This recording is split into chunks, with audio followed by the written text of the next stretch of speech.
Think your life is hard? You wouldn't last a single day in medieval times.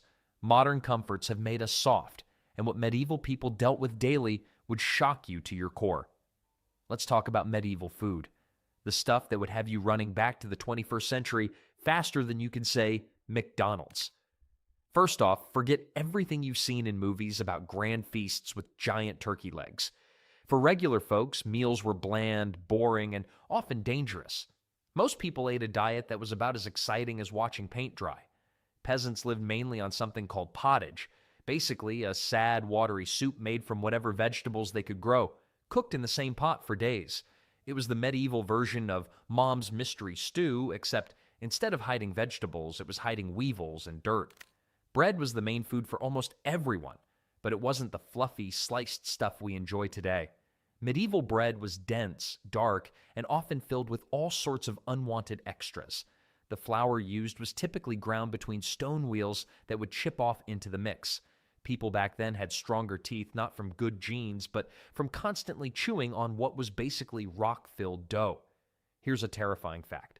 Much of the bread contained ergot, a fungus that grows on rye.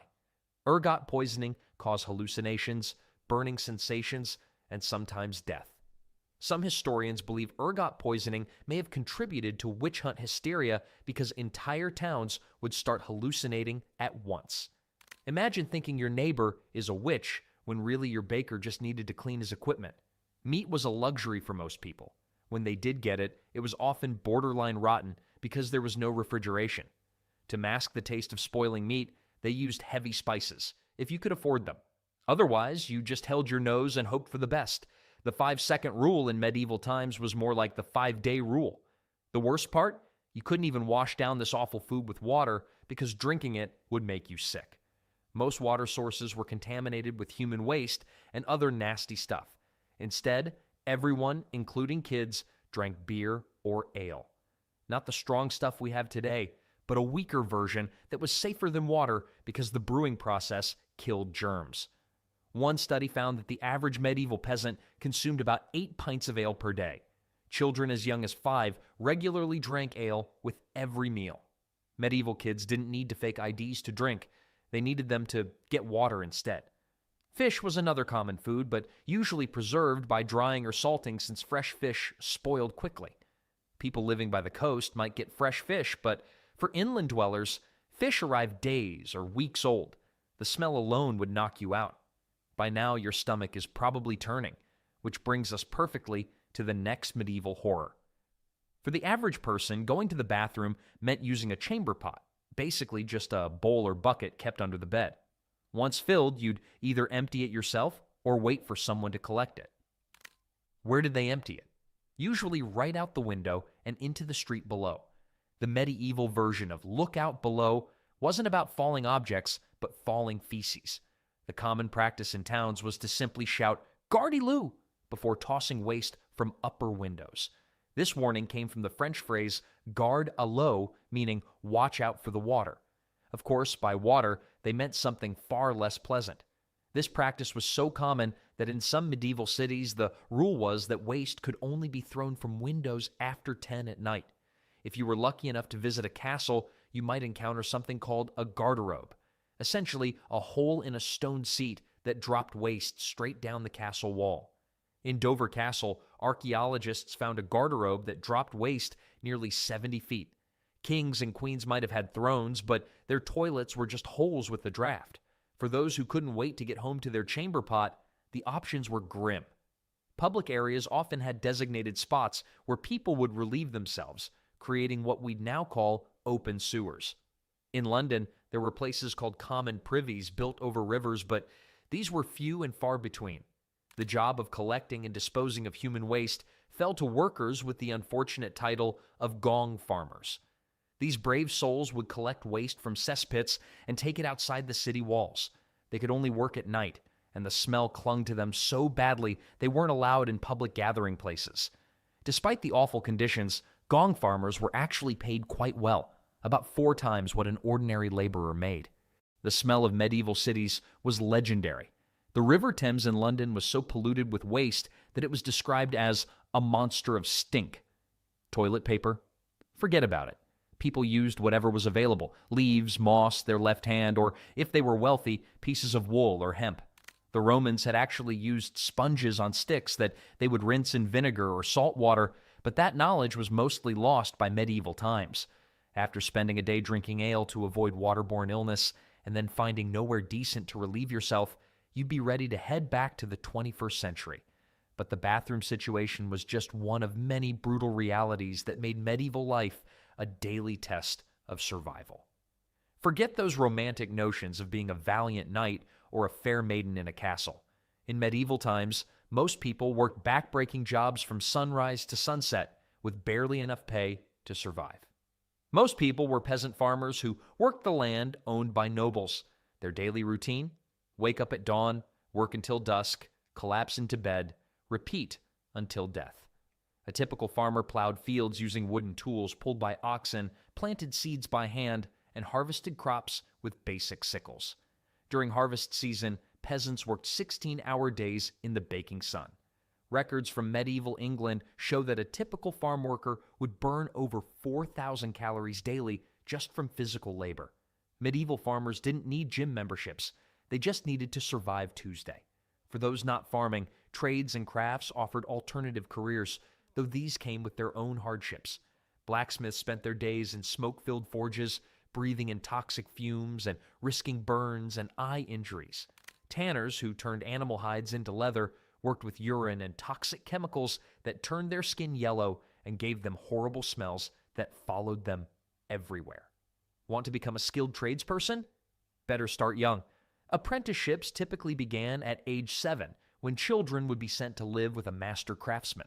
These young apprentices worked 6 or 7 days a week for up to 14 years before they could become journeymen. Medieval career counselors had a pretty simple job selection flowchart. Can you lift heavy things? If yes, farmer. If no, early death.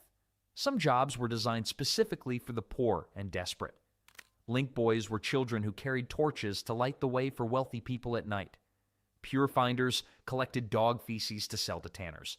The pay for most jobs would barely cover basic survival. A day laborer in medieval England might earn 1 or 2 pennies per day, just enough to buy about 2 loaves of bread. Getting paid minimum wage wasn't a concept. The concept was minimum you need so you don't die before finishing your work. With such physically demanding work and poor nutrition, your body would wear out quickly.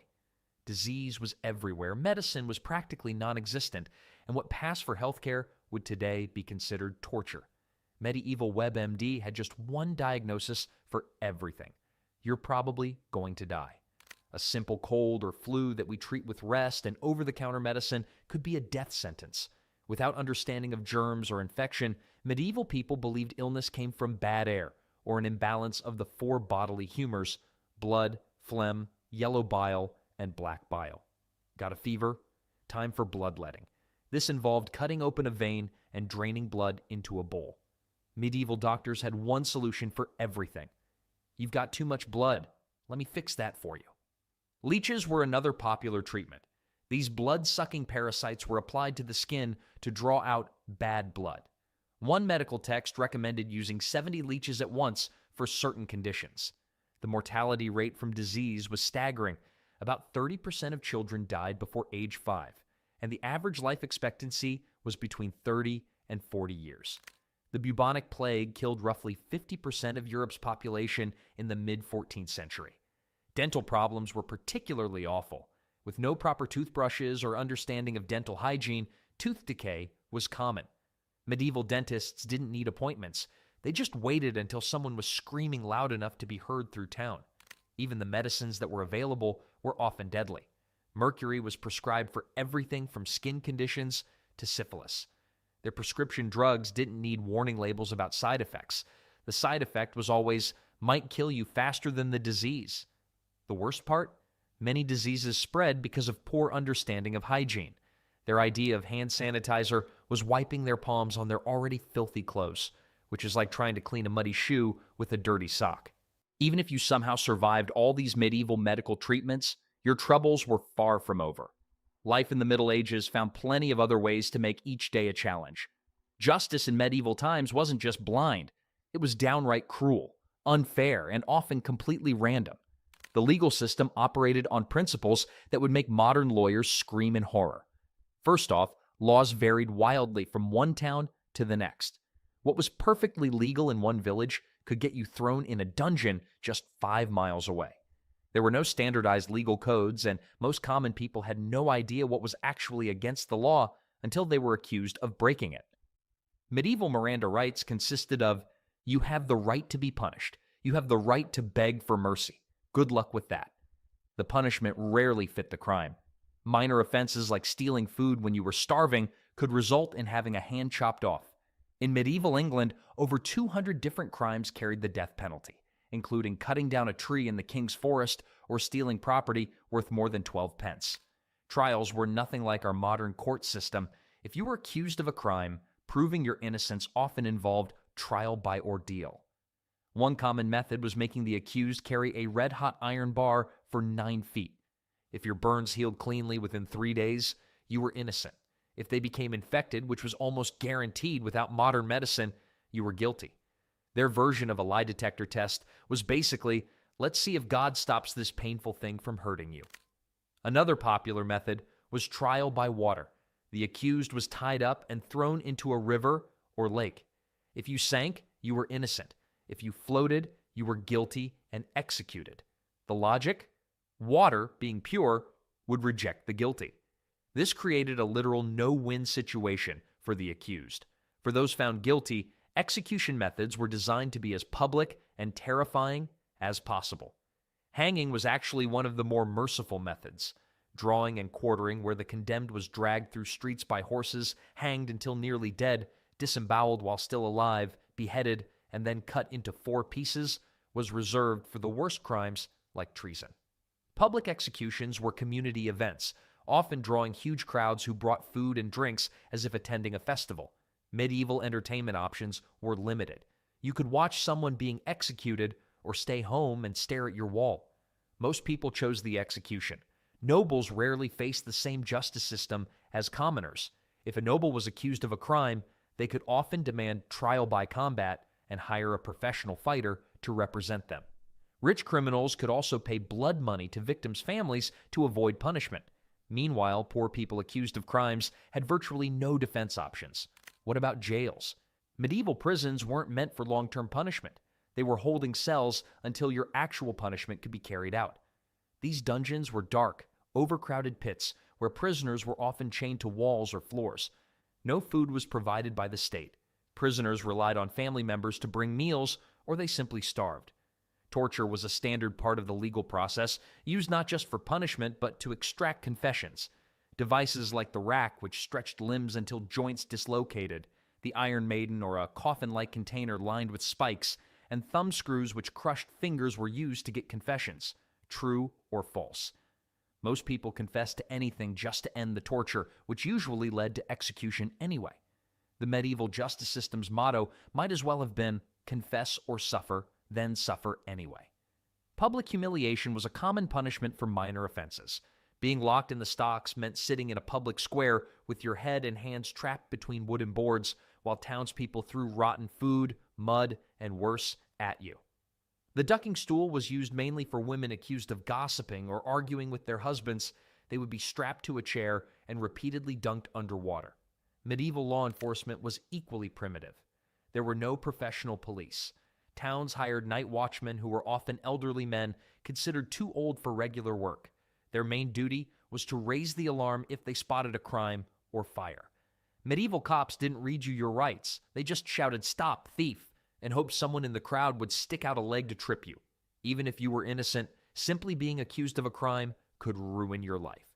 The concept of innocent until proven guilty didn't exist.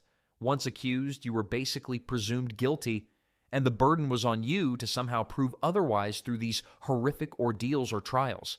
If the legal system didn't kill you, perhaps you'd survive long enough to experience another medieval terror.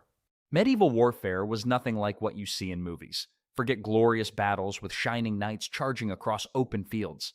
Real medieval combat was chaotic, brutal, and almost certainly fatal for the average person. Wars happened constantly. During the 100 Years' War between England and France, fighting dragged on from 1337 to 1453. That's 116 years of on and off conflict.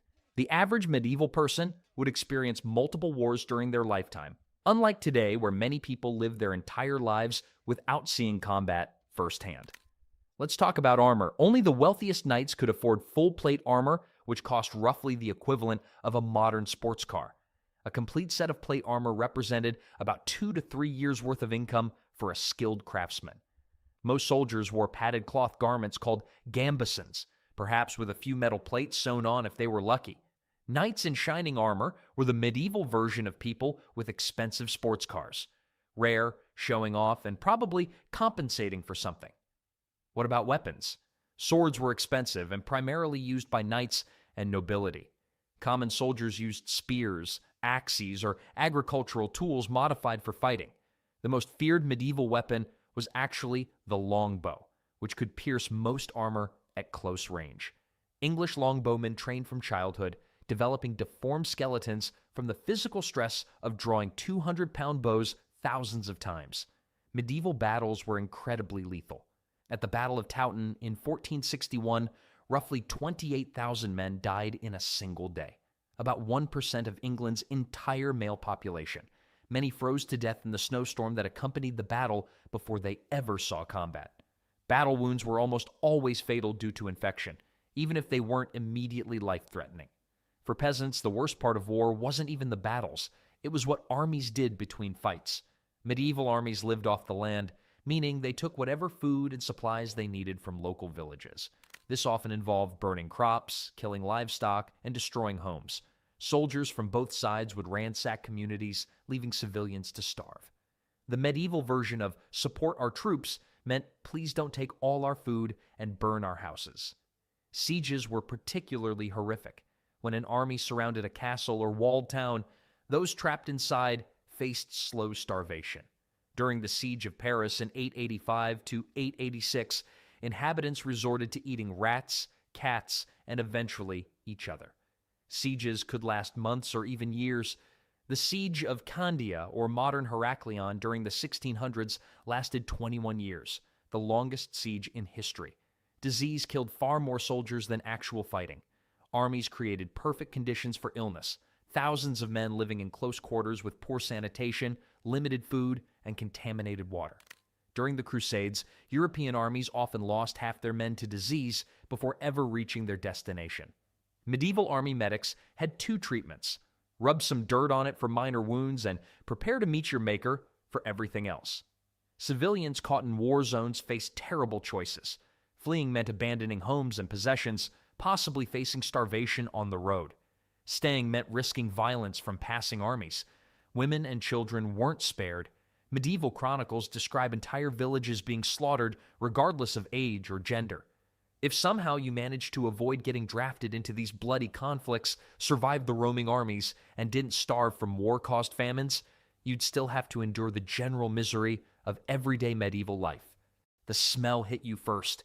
Medieval towns reeked of human waste, rotting food, unwashed bodies, tanning chemicals, slaughterhouse remains, and smoke from countless fires. Without garbage collection, trash piled up on streets or was tossed into the nearest river. Butchers dumped animal entrails and blood right outside their shops. The smell was so overwhelming that people carried small pouches of herbs called pomanders to hold under their noses. The medieval version of air freshener was slightly less terrible smelling stuff to mask the horrible smelling stuff. Personal hygiene was practically non-existent. Most people bathed only a few times a year, usually in spring and at the end of summer. Many believed that bathing opened the pores and allowed disease to enter the body. During winter months, people might go 4 to 5 months without washing.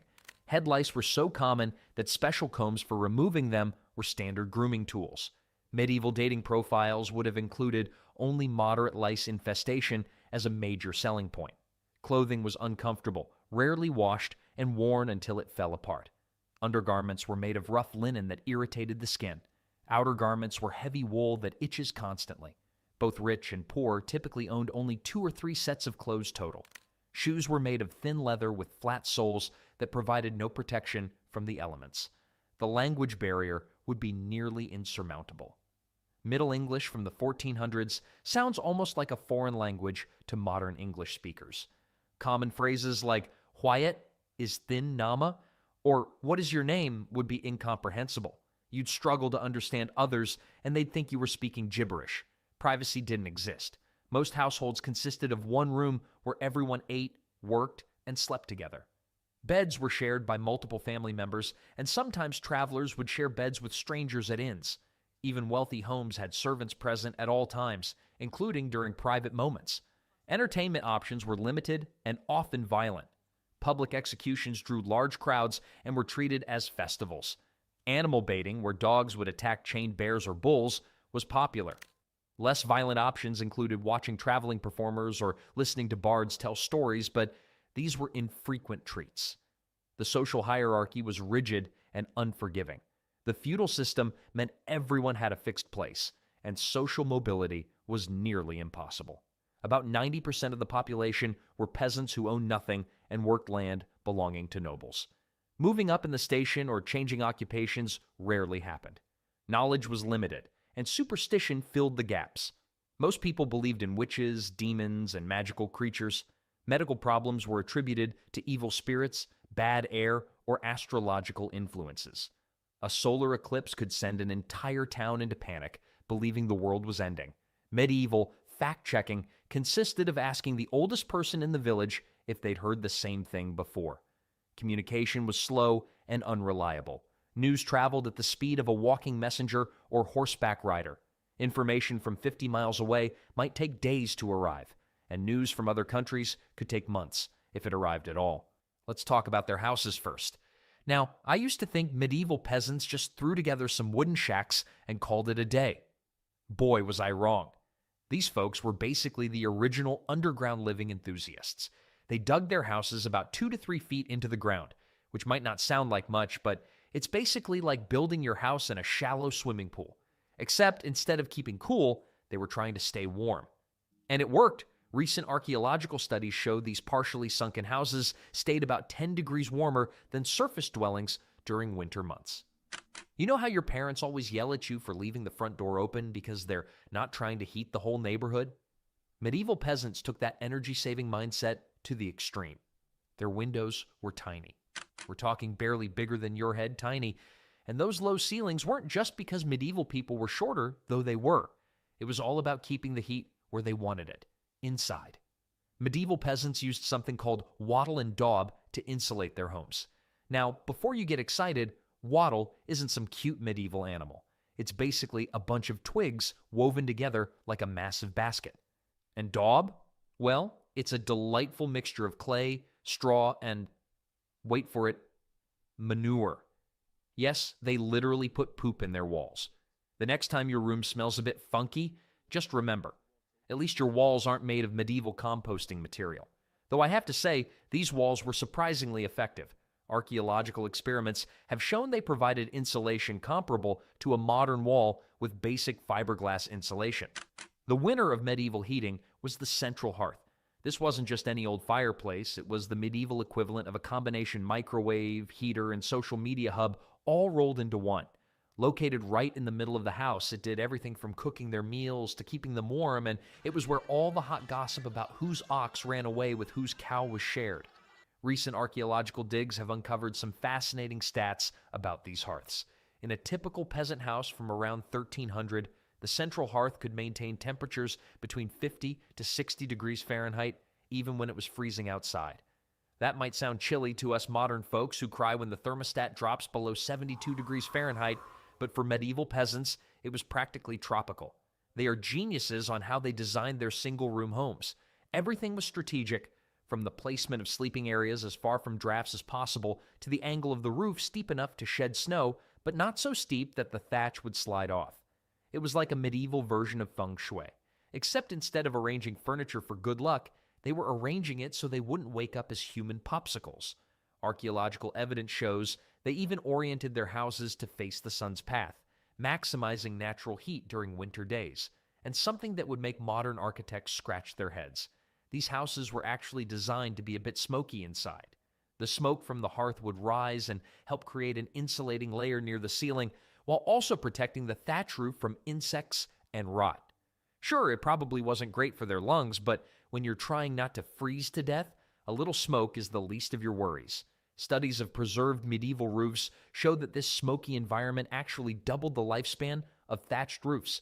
Some clever archaeologists recently found evidence that peasants would actually modify their homes seasonally. In autumn, they'd patch up any holes in the walls with fresh daub and add extra layers of thatch to the roof. They'd even hang old blankets or animal skins on the walls for added insulation. Medieval tapestries for the common folk, if you will. And unlike our modern homes where every room has a different temperature, these single-room houses were surprisingly efficient at maintaining consistent warmth. But perhaps the most impressive thing about medieval housing wasn't just the architecture. It was how these techniques evolved over centuries of trial and error. Each generation added their own little improvements, like a really slow game of architectural telephone that lasted hundreds of years. Archaeological evidence shows that houses from the early medieval period, around 800 AD, were much simpler, but by the 1300s, they had developed into these surprisingly sophisticated warm-keeping machines. Some of their heating solutions were actually better than what we use today. Those thick, breathable walls of wattle and daub were fantastic at regulating humidity and preventing mold, something our modern drywall isn't always great at. And their steep thatched roofs, they were perfect for handling heavy snow loads, way better than some modern flat-roof buildings that collapse after a big snowstorm. But living in a medieval house wasn't all cozy fires and clever design. The smoke from the hearth would make your eyes water, the roof needed constant repairs, and there was always the chance that a stray spark could set the whole place ablaze. But hey, at least you didn't have to worry about paying the heating bill or programming a smart thermostat. Speaking of daily life in these houses, you wouldn't believe the incredibly precise schedule medieval families followed to make the most of their home's features. Their daily routine was like a perfectly choreographed dance, timed exactly with the sun's movement and the day's temperature changes. You'd think medieval peasants just woke up whenever they felt like it and went about their day randomly, right? Wrong. Their schedule was so precise, it makes my attempts at time management look like a toddler trying to organize a birthday party. The golden hours were between 10 a.m. and 2 p.m., what medieval folks called high sun. This wasn't because they were late risers who enjoyed sleeping in.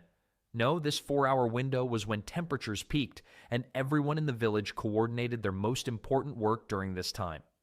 Manor court records from 1267 show that villages actually fined people who didn't stick to these communal work hours in winter.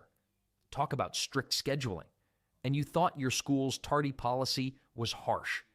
One village in northern England even had a system where repeat offenders had to donate extra firewood to the community stockpile. Now, recent studies of medieval manor records show that villages developed what historians call frost watches. Different families would take turns keeping the communal fires going throughout the night. Each family had their assigned nights, marked in the manor rolls right next to their tax obligations. Miss your turn at frost watch, that'll be 1 chicken or 3 dozen eggs as a penalty. Medieval peasants didn't mess around with their heating duties. Archaeological evidence suggests some villages even had special warning systems, usually a series of horn blasts, to alert frost watchers when temperatures dropped dangerously low. The morning routine started way before sunrise, but not with what you'd expect. Instead of jumping right into work, medieval folks had what they called first sleep and second sleep. They'd wake up around midnight for an hour or two, do some light tasks, socialize a bit, then go back to bed until dawn. Medical records from the 1300s show doctors actually recommended this split sleep pattern for better health. Meanwhile, we modern folks feel guilty about taking a 20-minute power nap at our desks. Historical documents show this midnight wake period was considered so normal that people would often schedule social visits during this time.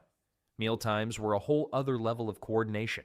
The entire village would eat their main meal together around 11 a.m., when the communal bread ovens were at their hottest. Archaeological evidence from village sites shows these ovens were massive. Some could bake up to 100 loaves at once. One baker's log from 1298 recorded that a village of 80 people could heat their homes by about 3 degrees Celsius just from the bread ovens alone.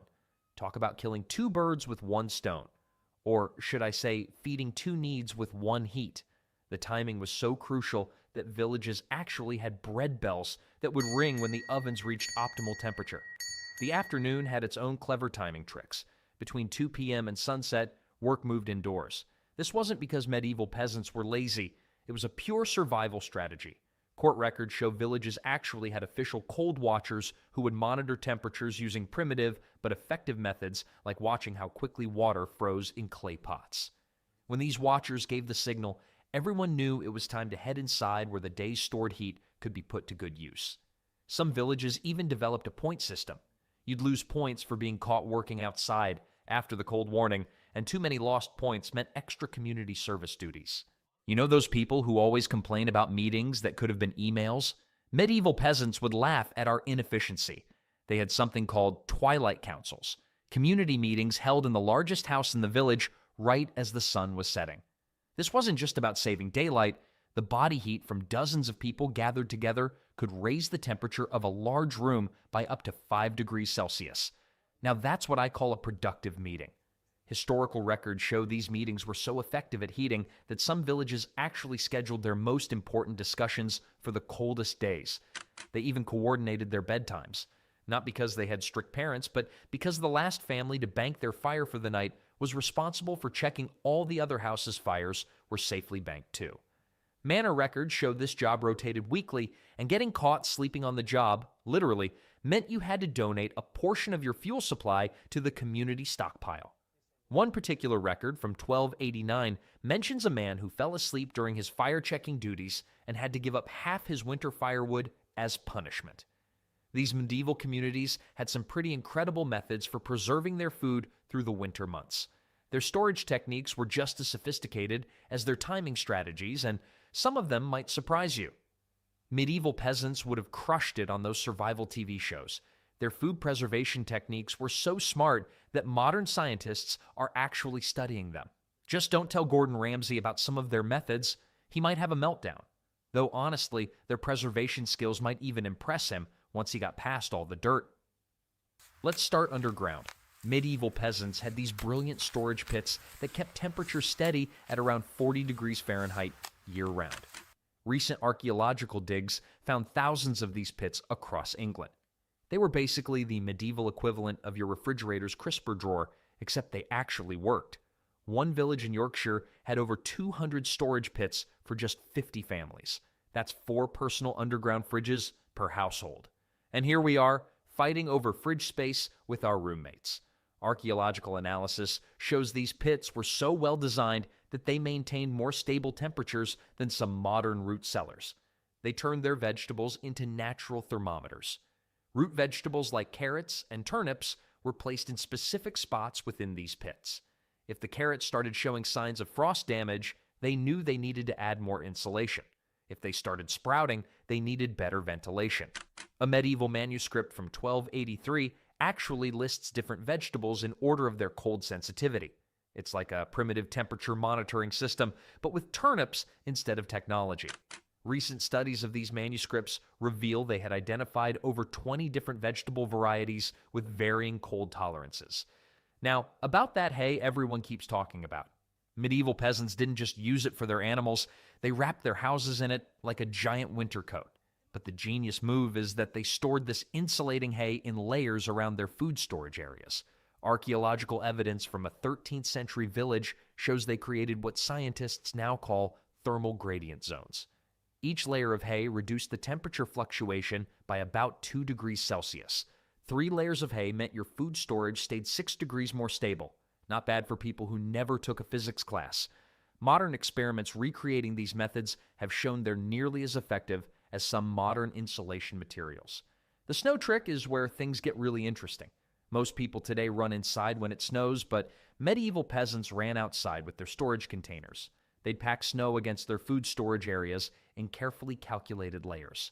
Studies of preserved medieval storage structures show they could maintain temperatures of 35 to 38 degrees Fahrenheit for weeks after the snow melted by using this method. One particularly well-preserved site in northern England showed evidence of snow pits that could keep food cold until May. That's some serious medieval air conditioning. The layout of these snow pits suggests they understood principles of thermal mass centuries before the concept was formally defined. But the winner of medieval food preservation were the underground storage systems from the 1200s. These weren't just holes in the ground, they were engineering masterpieces. Archaeologists found storage pits with multiple chambers, each one designed for different types of food. They had drainage systems that would make a modern plumber impressed, airflow channels that worked like natural ventilation, and even primitive humidity control using clay pots filled with water. Analysis of soil samples from these pits shows they maintained humidity levels between 85 to 95%, perfect for long-term vegetable storage. Some of these storage systems were so effective that when archaeologists excavated them in the 1960s, they found preserved seeds that were still viable after 700 years. The scientists actually managed to grow medieval turnips from these seeds. I bet those were the most historically significant turnips ever served in a university cafeteria. DNA analysis of these ancient seeds has helped scientists understand how medieval crops differed from modern varieties. The preservation methods weren't just about keeping food cold, though. Medieval peasants had this whole system of rotating their stored foods based on temperature changes. They'd move roots and vegetables between different storage zones like they were playing some complicated game of chess. Manor records from 1292 show detailed instructions for this rotation system. It's basically a medieval version of those cooking shows where they have to quick fire, reorganize a pantry, except failing means you might not eat in February. The records even include penalty systems for families who didn't follow the rotation schedule. But my favorite discovery has to be the fool's test. According to manor court records, villages would assign someone to taste a tiny bit of stored food every few days. If they got sick, well, let's just say it wasn't the most popular job in the village. They even had a rotation system for this duty, kind of like jury duty, but with more potential stomach aches. One record shows a man tried to get out of this duty by claiming he had already died from bad turnips. Medieval humor, folks. Historical documents suggest this testing system actually saved many villages from foodborne illnesses during harsh winters. These preservation techniques weren't just random lucky guesses. Manor records show they kept detailed notes about what worked and what didn't, passing this knowledge down through generations. We found preservation guides from the 1200s that read like scientific journals, complete with observations about temperature, timing, and storage conditions. They might not have had thermometers, but they sure knew their stuff about keeping food fresh. All this careful food preservation meant they needed some serious cooking skills to turn their stored ingredients into actual meals. And let me tell you, what they did with these preserved foods in their medieval kitchens would put some modern cooking shows to shame. The science behind medieval food was absolutely genius. These people were professional calorie counters before it was cool. Except instead of trying to lose weight, they were trying not to freeze to death. And they were surprisingly good at it. Medieval doctors actually prescribed specific foods for winter survival. Records from the 1300s show they recommended eating between 4,000 to 5,000 calories daily during the coldest months. That's more than what Olympic swimmers eat today. But here's the catch. They had to get those calories from food that could last through winter without spoiling. My local supermarket can barely keep bananas fresh for a week, but these folks had winter food storage down to a science. Medical texts from the period show they understood the connection between caloric intake and body temperature with remarkable accuracy. The star of medieval winter cuisine was pottage, a thick stew that stayed simmering in the pot for days, sometimes weeks. Every time someone got hungry, they'd just throw more ingredients in. It was like the world's longest-running crock-pot meal. Archaeological analysis of medieval cooking pots shows traces of meals that kept going for up to 3 weeks. Modern food safety inspectors would have a heart attack, but medieval peasants had figured out that the constant simmering actually killed harmful bacteria. Recent studies of these cooking methods show they were surprisingly effective at maintaining food safety. The magic happens when they know how they layered flavors and nutrients. Manor records from 1286 show a village near York had specific rules about pottage ingredients. The bottom layer had to be root vegetables for steady energy. The middle layer needed beans or peas for protein, and the top layer was whatever grains they had left for quick energy. It was basically a medieval food pyramid in a pot. Scientists studying these recipes found they provided a perfect balance of complex and simple carbohydrates for sustained energy throughout the cold days. Analysis of preserved pottage residues shows they were getting more balanced nutrition than many modern people. But the true medieval superfood fermented everything. They fermented grains into beer, fruits into wine, and vegetables into preserves that would make modern probiotics look amateur. One particularly detailed manor record from 1292 describes a special winter beer that was nearly as thick as honey and packed with calories. Modern recreations of this recipe showed it contained about 400 calories per pint. That's like drinking a cheeseburger. The fermentation process also created B vitamins that helped them fight off winter illnesses. Laboratory analysis of recreated medieval fermented foods shows they contained up to 10 times more probiotic strains than modern fermented foods. Medieval peasants might have had healthier gut bacteria than we do. Recent studies of preserved human remains from medieval villages show evidence of incredibly diverse gut microbiomes. All that fermented food and whole grain bread actually gave them better digestive health than many of us have today. Take that, modern kombucha fans. Scientists have identified over 50 different beneficial bacterial strains in medieval gut samples that are rare or absent in modern populations. The bread they ate wasn't anything like our fluffy white bread either.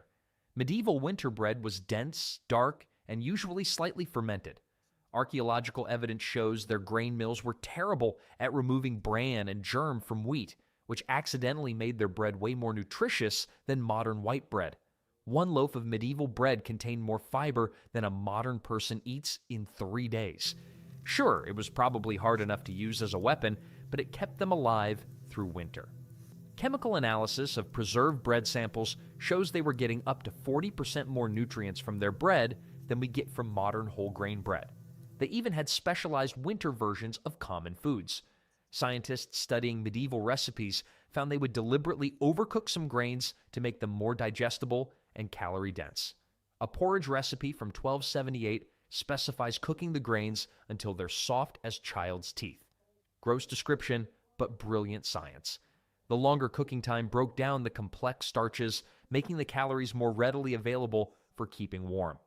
Modern nutritional analysis shows this cooking method increased the bioavailability of calories by up to 30%. The medieval diet changed dramatically with the seasons. Records from various manor courts show they ate nearly twice as much fat and protein in winter as they did in summer. They weren't counting macros for their beach bodies. They were literally eating to survive. One fascinating record from 1297 shows a village elder teaching young couples how to adjust their cooking based on the temperature. When frost bites twice before dawn, the pottage needs thrice the fat. Analysis of preserved food remains shows their winter diet could provide up to 60% more calories than their summer diet. They also timed their meals based on digestion science. Manor records show specific winter eating schedules. The biggest meal at dawn when they needed energy to warm up, another large meal at midday to keep the heat going, and a smaller meal before bed to fuel overnight warmth. They understood food-generated body heat better than some modern nutritionists. Studies of medieval meal timing show it was nearly perfectly aligned with our modern understanding of chronobiology and metabolic efficiency. With all this focus on high-calorie foods and staying warm, you might wonder how medieval peasants managed to get any rest in their crowded houses. Well, their sleeping arrangements were just as scientifically thought out as their diet. Modern parents freak out when kids crawl into their bed, but medieval families took shared sleeping to a whole new level. Archaeological evidence from the 1250s shows entire families, we're talking up to 6 people, sharing what was basically a wooden platform with some straw on it. And you thought your twin-size college dorm bed was cramped. Recent analysis of medieval household records suggests these tight sleeping quarters might have actually helped medieval families survive temperatures that would have killed people sleeping separately.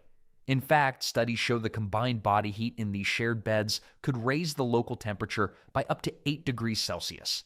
They didn't sleep flat on their backs like we do today. Archaeological research of medieval bed platforms shows they slept semi-reclined, almost like they were in a comfy chair. Scientists studying this position found it was actually brilliant for heat conservation. It reduced the surface area exposed to cold air by about 30% compared to lying flat. Plus, it made it easier to pack more people into the sleeping space. Medieval problems required medieval solutions. Studies of preserved bed platforms show wear patterns consistent with this semi-reclined position, suggesting it was the standard sleeping posture for centuries. Modern sleep researchers have even found this position might have helped prevent some respiratory problems common in cold weather. Recent studies of manor court records revealed something fascinating about these sleeping arrangements. Villages actually had official sleep inspectors who would check that families were using their bed space efficiently during the coldest months. One record from 1289 shows a family getting fined for spreading out too much in their bed platform. Apparently, gaps between sleepers were considered a waste of precious warmth. Talk about strict bedroom rules. The fines could be pretty steep too. One family had to give up a whole week's worth of firewood as punishment for inefficient sleeping arrangements. These sleep inspectors even carried measuring rods to ensure proper spacing between sleepers. The bed platforms themselves were engineering marvels disguised as simple furniture. Archaeologists studying preserved medieval beds found they were built with multiple layers of insulation. The bottom layer was usually packed straw and changed seasonally, followed by a layer of wool when they could afford it, and topped with whatever fabrics the family owned. But what's clever is that they angled these platforms at precisely 15 degrees. Modern thermal analysis shows this angle created perfect air circulation while minimizing heat loss. These people were basically sleep scientists. Recent reconstructions of these beds have shown they maintain temperatures up to 12 degrees Celsius warmer than flat sleeping surfaces. The layered construction also helped prevent drafts, with each layer reducing air movement by approximately 40%. Getting the bedding arrangement wrong could be a serious problem. Manor records from 1250 to 1350 show multiple cases of families being relocated to the communal hall during extreme cold snaps because they failed to maintain proper sleeping conditions.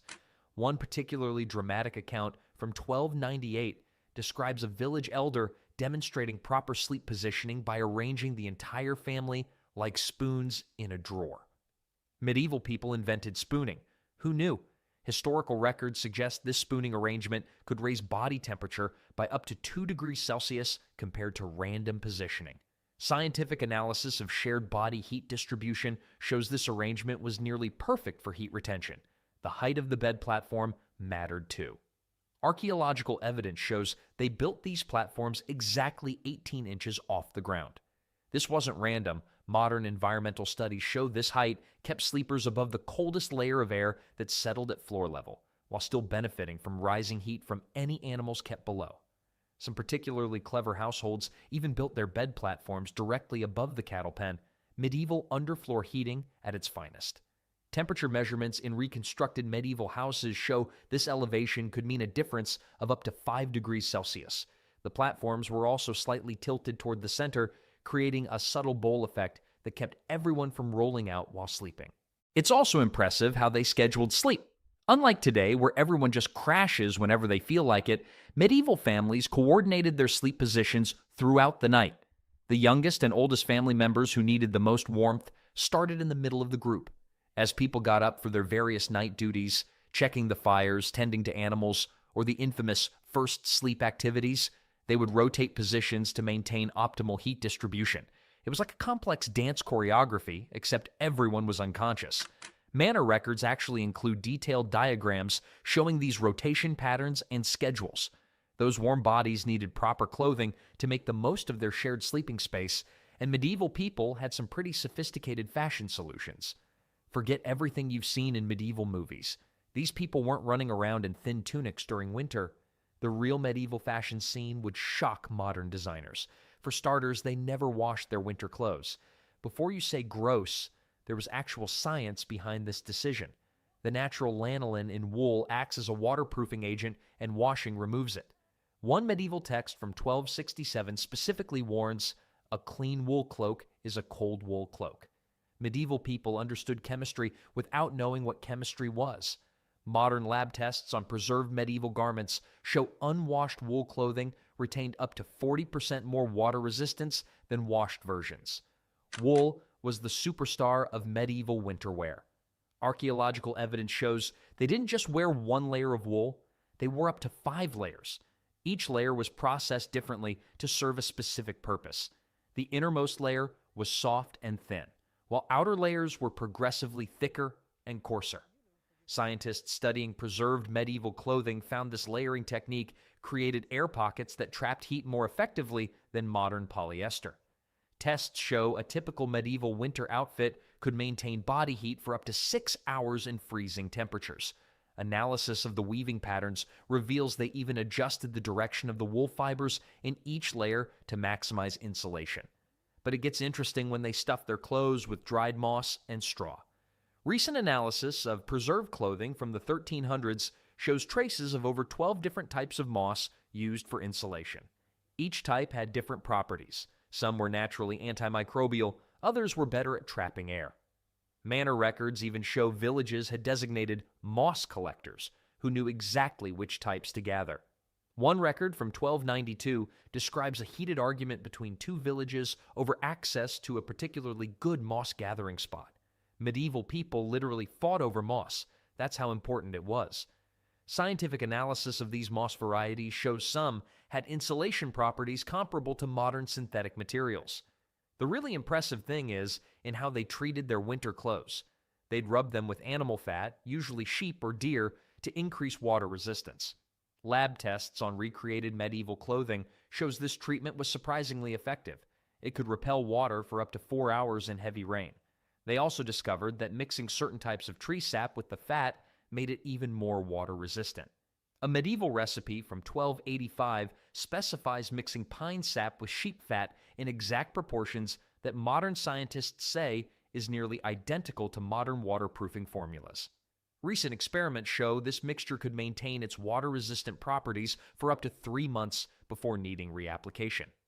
Linen undergarments were the medieval equivalent of high-tech base layers, but only wealthy peasants could afford them. Instead, most people used this trick of weaving their innermost wool layer with nettle fibers. Modern textile analysis shows this created a fabric that wickeded moisture away from the body almost as effectively as modern synthetic materials. It was itchy as anything, but it kept you dry and warm. One medieval writer complained about the eternal itch of winter clothes, but noted it was better than freezing. Laboratory tests indicate these nettle wool blends could wick moisture at 80% the efficiency of modern performance fabrics. Every piece of medieval winter clothing had a specific purpose. Take their weird-looking hoods, for example. Archaeological finds show they weren't just floppy caps. They were engineered with multiple panels that could be adjusted based on wind direction. Tests on reconstructed medieval hoods show they could reduce wind chill effects by up to 60% when properly positioned. And those funny-looking pointy shoes, they were actually designed to minimize contact with frozen ground. Less surface area meant less heat loss through the feet. Modern thermal imaging shows these designs reduced heat loss by up to 25% compared to conventional medieval footwear. Medieval clothing maintenance was an art form. They stored winter clothes in special chests with aromatic herbs that naturally repels moths. But these weren't just any herbs. They chose specific combinations that also had antimicrobial properties. Scientists testing preserved medieval clothing chests found traces of herbs that are now known to contain natural antibacterial compounds. These people were fighting bacteria before they knew bacteria existed. Chemical analysis of these herb combinations shows they were as effective as some modern mothball alternatives. They also had seasonal clothing rotation down to a science. Manor records show specific dates for changing over to winter clothes based on generations of weather observations. But it wasn't just about the calendar, they watched for specific signs in nature. One record from 1278 lists things like when the blackberries wither and when the geese fly south as signals to break out the heavy winter gear. Modern meteorologists have found these natural indicators were surprisingly accurate predictors of temperature changes, often matching modern forecasting with 85% accuracy. Their winter clothes were community projects. Villages would hold spinning bees where everyone gathered to process wool and make winter clothing together. But this wasn't just about socializing. Body heat from 20 to 30 people working in one space could raise the temperature enough to keep everyone warm while they worked. One manor record shows a village saving 3 weeks' worth of firewood by organizing group sewing sessions in cold weather. Temperature measurements in reconstructed medieval workshops show these gatherings could raise room temperature by up to 6 degrees Celsius. When those warm woolen clothes weren't quite enough to fight off the bitter cold, medieval peasants had another trick up their sleeves. They brought their animals inside. And these weren't just any old farm animals. A single cow could raise the room temperature by 2 to 3 degrees Celsius. That might not sound like much until you realize most medieval families kept 3 or 4 cows inside during winter. Add in some sheep, chickens, and maybe a pig or two, and suddenly you've got a pretty cozy setup. Researchers studying medieval housing layouts found that strategic animal placement could create temperature increases of up to 10 degrees Celsius. Modern thermal imaging of recreated medieval homes shows these temperature gains could last for up to 12 hours at a time. The most efficient arrangements could maintain these temperatures with just half the usual firewood consumption. The science behind this was actually pretty advanced. Archaeological evidence shows medieval houses had specific zones for different animals based on how much body heat they generated. Cows, being the premium heaters, got prime spots near sleeping areas. Pigs, which generate about half as much heat as cows, were placed near food storage areas.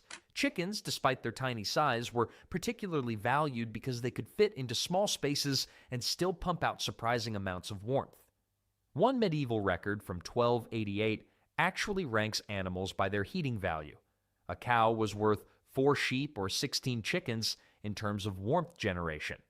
Recent scientific analysis confirms these medieval heat calculations were remarkably accurate, with modern thermodynamic studies showing only a 5% variance from their estimations.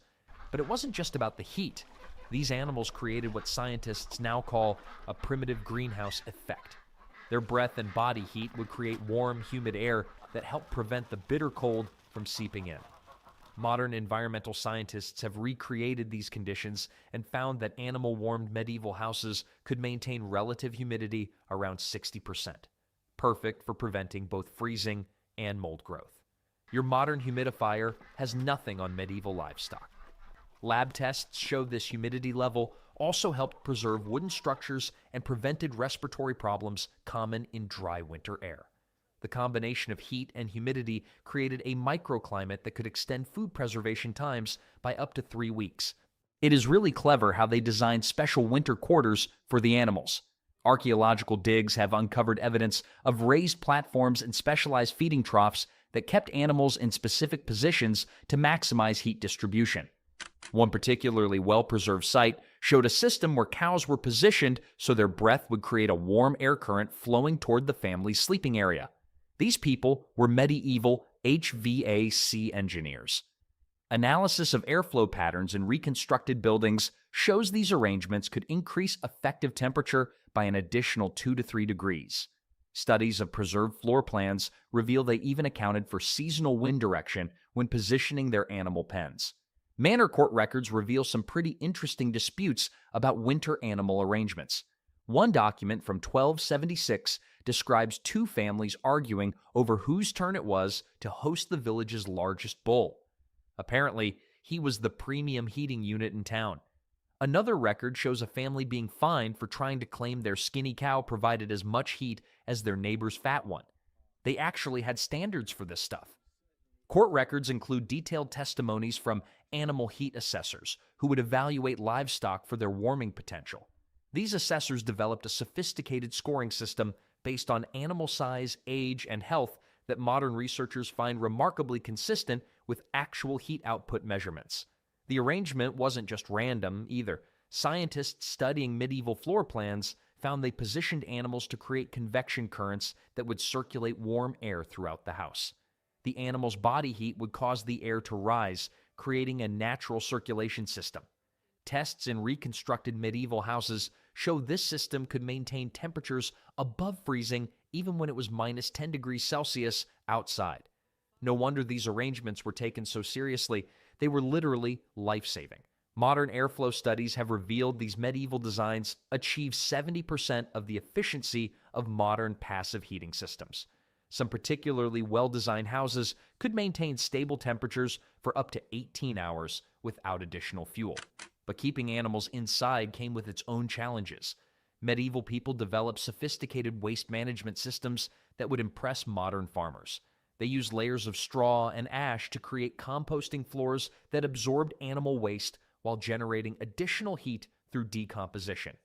Recent analysis of preserved medieval floor layers shows this system could add another 1 to 2 degrees of warmth to the house.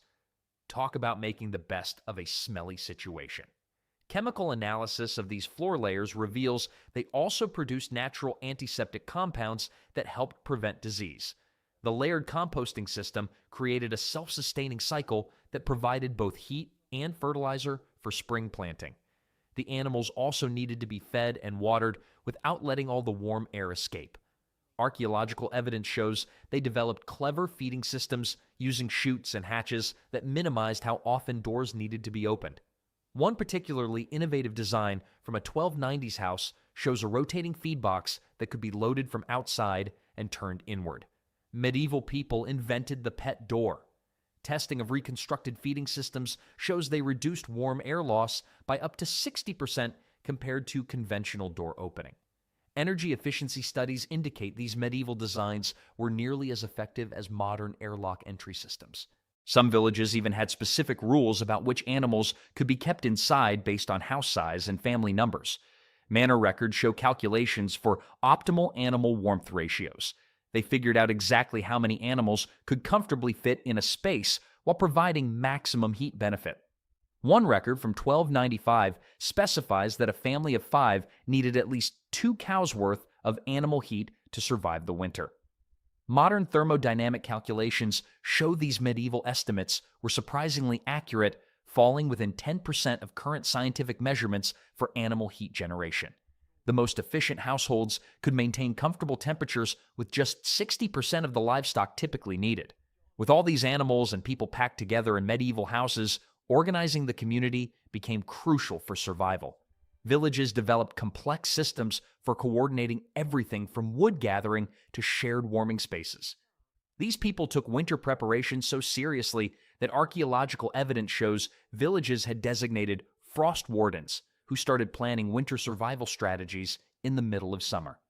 The wood gathering system alone was a masterpiece of medieval logistics. Manor court records from 1285 show villages divided families into wood gathering teams based on their physical capabilities and the tools they owned. Each team had specific roles: the woodcutters, the stackers, and the haulers. But here's the brilliant part. They rotated these roles weekly to prevent anyone from getting stuck with the hardest jobs in the worst weather.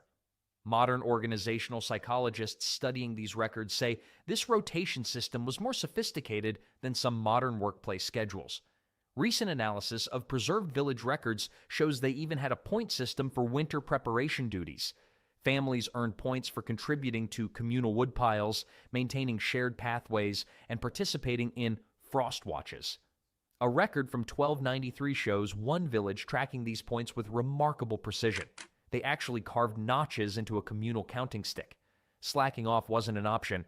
Families with low point totals got the worst spots in the communal hall during group activities. Speaking of the communal hall, these buildings were engineering marvels disguised as simple gathering spaces. Archaeological excavations reveal they were strategically positioned to block prevailing winter winds for the entire village. One particularly well-preserved site from 1278 shows a hall designed with a double entrance system that created an airlock effect. These people invented the revolving door principle about 600 years early. Modern airflow studies show these designs reduced heat loss by up to 45% compared to single-entrance buildings. The frost watches themselves were like military operations. Teams of villagers would take turns patrolling through the night, checking on the elderly, maintaining communal fires, and monitoring temperature indicators. They used a fascinating system of marking the frost levels. Archaeological evidence shows they placed clay pots filled with water at different heights around the village. How quickly these froze told them exactly how cold it was getting at different elevations. Scientists testing this method found it was accurate within 2 degrees Celsius. But the real genius was in how they organized shared warming spaces. Villages didn't just throw open the communal hall and hope for the best. They had detailed schedules for group activities that maximized the heating efficiency of shared body heat. Manor records from 1296 show they calculated exactly how many people needed to be in the hall to maintain comfortable temperatures. One village even developed a rotation system where families would take turns hosting heat-sharing sessions, basically medieval block parties where the goal was to stay warm. Churches played a huge role too, but not just for spiritual comfort. Archaeological evidence shows medieval churches were designed with winter survival in mind.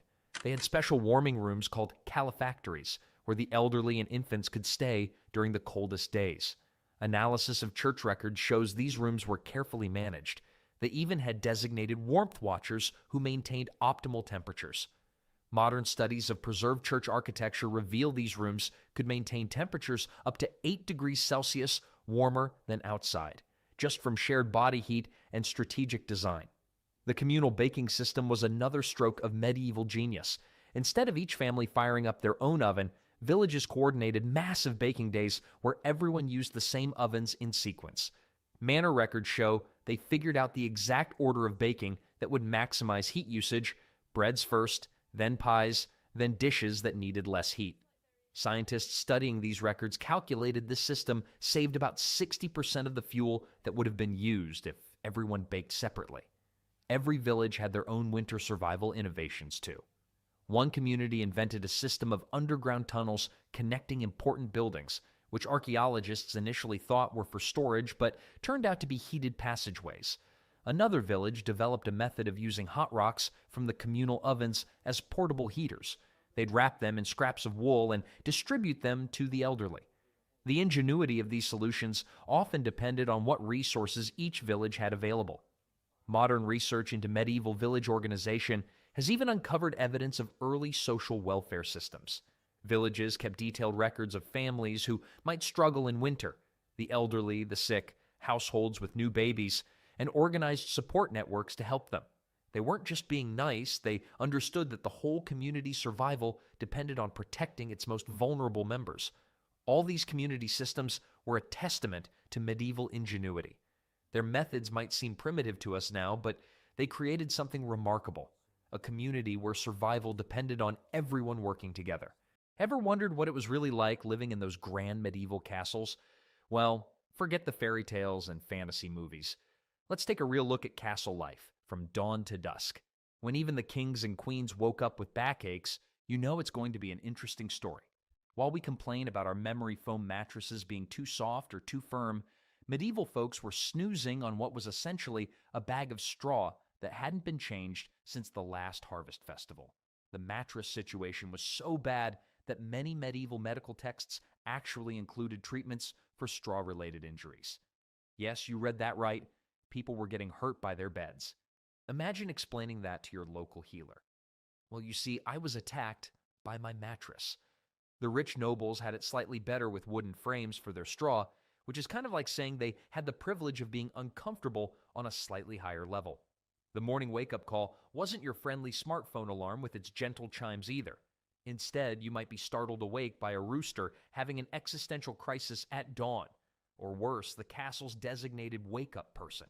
Historical records from the 13th century mention a castle servant whose sole job was to walk around yelling, "Wakey, wakey," well, the medieval equivalent, at the crack of dawn. Talk about a job that would make you universally hated. Medieval castles weren't exactly known for their stellar insulation. The stone walls, while great for keeping out invading armies, were basically giant refrigerators.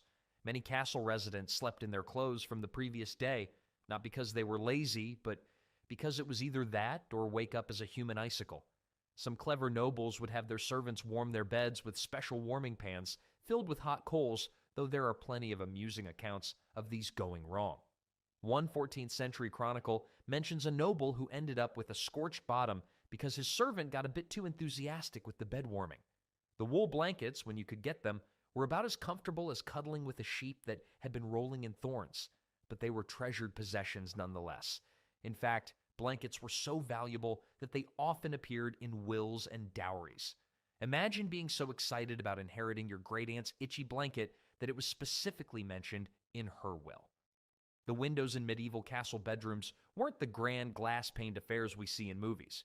Most were just narrow slits in the wall, designed more for shooting arrows at enemies than letting in the morning sun. This meant that on cloudy days, which, let's face it, was most days in medieval Europe, you might wake up in pitch darkness, stub your toe on your chamber pot if you were lucky enough to have one, and start your day with some choice words that would make even a hardened knight blush.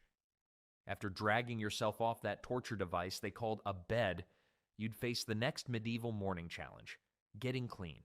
And let me tell you, clean was a very loose term in medieval times. The first thing you'd notice was the bucket, just sitting there, menacingly, filled with water so cold it probably still had ice chunks floating in it. No hot showers, no fancy temperature controls, just you and your nemesis, the bucket. Historical records show that some of the more innovative castle designers did try to create primitive water heating systems. One particular castle in France had a series of pipes that ran near the kitchen fires. Great idea, except they were made of lead, so people had to choose between being dirty or slowly poisoned. Tough call. Then there was the soap situation. Modern archaeologists have found traces of medieval soap-making facilities, and the recipes they've uncovered are absolutely wild. The main ingredient? Wood ash mixed with animal fat. Basically, they were washing themselves with fireplace drippings. Some fancy castles used something called Castile soap, which was slightly better because it used olive oil instead of animal fat. But it was so expensive that records show one bar could cost as much as a whole sheep. Imagine spending your entire paycheck on a bar of soap. The interesting part began when nature called. Remember those narrow castle windows we talked about? Well, they served a dual purpose. Yes, they were for shooting arrows at enemies, but they also made excellent impromptu toilets. Castle architects actually had a special name for these: garderobes. Why? Because people would hang their clothes near them, believing the awful smell would keep away moths. That's right. They used the stench of their medieval bathroom to protect their Sunday best. If you weren't lucky enough to have a garderobe nearby, there was always the trusty chamber pot. These lovely vessels were usually emptied out of windows, leading to one of history's most misunderstood phrases. When people yelled, "Guard is low!" Zrania, watch out for the water, because they definitely weren't talking about water. This practice was so common that some medieval cities passed laws making it illegal to empty chamber pots without shouting a warning first. Talk about government regulation. The communal latrines were another story entirely. Most castles had these shared facilities built into their outer walls, basically holes that dropped everything directly outside. Archaeological studies of castle moats have found some pretty interesting things in these areas, and let's just say it wasn't all ancient coins and lost jewelry. Some castles could house up to 200 people, all sharing just a handful of these lovely facilities. Morning rush hour took on a whole new meaning. Privacy? That wasn't really a thing. Medieval people had a completely different concept of personal space. Historical documents show that even kings and queens would often receive morning visitors while using their fancy private toilets. It was considered an honor to be invited to the royal morning routine. Seriously, imagine being so important that people wanted to watch you use the bathroom. Speaking of royalty, they did have one advantage: personal servants to help with the morning routine. But this wasn't exactly a luxury. These poor servants had the glamorous job of helping their lords and ladies wash, dress, and yes, deal with those chamber pots. Records from one English castle show that the position of groom of the stool was actually a highly coveted role because it gave such close access to the king. The whole morning ordeal could take hours, especially for noble ladies who had to deal with complicated hairstyles and clothing. And after all that effort, you'd still probably end up smelling like a combination of wood smoke, wet dog, and whatever that mysterious medieval soap was made of that day. At least there was one thing to look forward to. Breakfast was next, though calling it breakfast might be a bit generous. The smell of fresh bread was already wafting up from the castle kitchens, mixed with something that might have been porridge, or maybe gruel, or possibly both. The concept of breakfast in a medieval castle would make modern food critics have a nervous breakdown. The first rule of castle breakfast: rank was everything. The king didn't just get the first pick, he got the first, second, and pretty much every good pick. Actual records from a 13th century English castle show that while the king enjoyed fresh bread, roasted meats, and exotic fruits, the lower-ranked castle staff got something called pottage, which was basically whatever vegetables hadn't rotted yet, boiled until they surrendered all flavor and dignity. Speaking of bread, it wasn't just for eating. The nobles used something called a trencher, a thick slice of stale bread that served as their plate. After 4 or 5 days of being used as dinnerware, these rock-hard bread plates would be given to the poor, who probably needed stronger teeth than armor to eat them. Archaeological studies of medieval teeth show more wear and tear than modern heavyweight boxers. And that's saying something. The drinking situation was particularly interesting. Water? Forget about it. Medieval castle wells were often contaminated. thanks to those lovely waste disposal methods we talked about earlier. The solution? Beer. Lots and lots of beer. Even children drank it, though it was a weaker version called small beer. Records from one castle show they went through about 8 gallons of beer per person per week. That's roughly 3,000 pints of beer a day for a medium-sized castle. The brewers were some of the most important people in the castle. Mess up the beer, and you'd have a castle full of thirsty, angry medieval people on your hands. Table manners? Well, that's a generous term for what actually happened. Forks weren't really a thing in most medieval castles. They were considered too fancy and Italian. Instead, everyone used their fingers, which led to some creative eating techniques. One medieval dining guide actually advises, don't wipe your greasy hands on your beard. The fact that they had to write this down tells you everything you need to know about medieval dining etiquette. The seating arrangement was a whole political drama. The closer you sat to the lord or lady, the more important you were. Get relegated to the far end of the table, and everyone knew you'd messed up somehow. There's a recorded incident from a 14th century castle where 2 knights got into a sword fight over who got to sit closer to the salt. Yes, salt was that important. It was like the medieval equivalent of having the best Wi-Fi connection. Breakfast timing was equally bizarre. The nobles usually ate around 10 or 11 in the morning, after attending morning mass and handling some basic castle business. The servants? They'd been up for hours, probably having sneaked a bite of leftover pottage between chores. One castle record complains about kitchen staff stealing food, noting that a cook was caught with 3 entire meat pies stuffed down his shirt. Can't really blame him. Medieval kitchen staff worked 14-hour days on basically empty stomachs. Food preservation was another adventure entirely. Without refrigeration, medieval castles relied on salt, smoke, and prayer to keep food edible. The castle larder, or the food storage room, was usually one of the coldest places in the castle, but that didn't stop things from going bad. Medieval recipe books often include helpful tips like, if the meat looks green, feed it to the peasants first. Nice to know they had food safety standards, right? The breakfast feast would finally wind down as the great hall filled with new smells, not all of them pleasant. Between the unwashed bodies, the smoking fire pits, and whatever animals had wandered in during the meal, the castle's unique aroma was starting to build up for the day. Let's start with the floors. Medieval castle floors weren't the nice stone surfaces you see in movies. They were covered with rushes, which were basically medieval carpet. These rushes were layers of dried grass and herbs spread across the floor. And here's the kicker. They only changed them completely once a year. Sure, they'd sprinkle fresh ones on top every few weeks, but underneath, that was a year's worth of spilled food, mud, animal droppings, and whatever else hit the floor. Medieval documents mention that the fresh herbs they scattered included lavender and meadowsweet, probably in a desperate attempt to mask the smell of what was essentially a giant compost pile under their feet. The animals added their own special touch to the castle bouquet. Dogs, cats, chickens, and sometimes even livestock would wander in and out of the great hall like they owned the place. One medieval account describes a nobleman's prize falcon deciding to relieve itself right on the dinner table, and this was apparently common enough that nobody even blinked. Archaeological evidence shows that some castle floors have layers of animal dung that built up over decades. Talk about your indoor-outdoor living space. The walls themselves were part of the problem.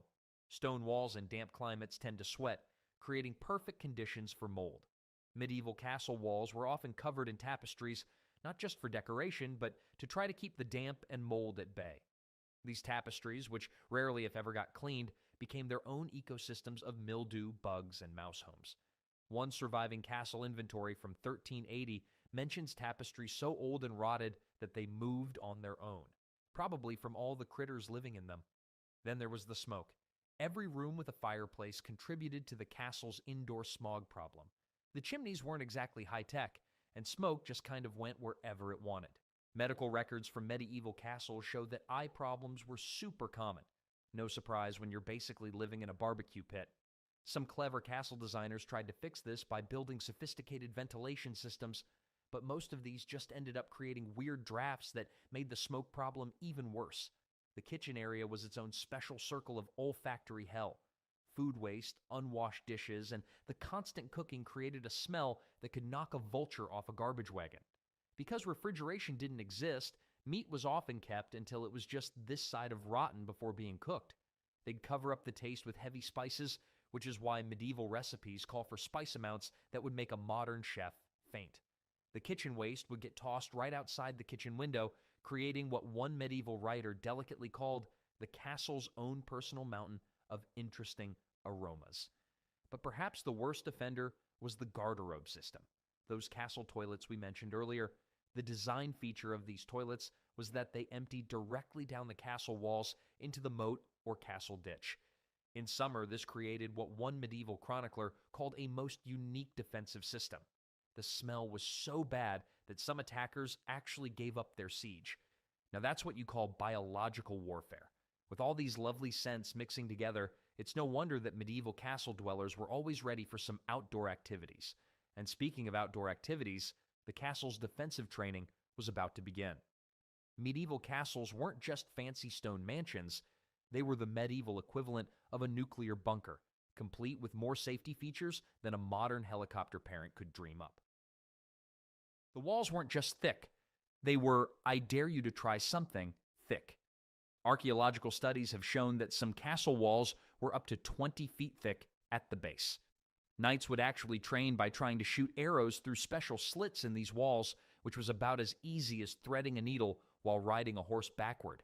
Historical records show that some archers got so good at shooting through these tiny gaps that they could hit a target the size of a dinner plate from 200 yards away. Mind you, these were the same guys who couldn't hit the castle latrine in broad daylight. Speaking of castle defenses, let's talk about murder holes. Yes, that's the actual technical term used by medieval architects. These were holes in the ceiling above entryways where defenders could drop anything from rocks to boiling oil on attackers. One castle's account books from 1312 lists 2 barrels of oil, 3 bags of quicklime, and 1 very angry beehive as defensive supplies. Apparently, someone got creative with their home security system. Everyone in the castle had a job during siege time. Even the kids were put to work, usually as messengers or water carriers. Medieval records show that some castle children got so used to siege conditions that they turned it into a game.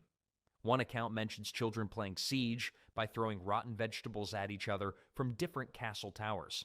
The castle staff apparently weren't too happy about cleaning up after these battles. The moat wasn't just for show either.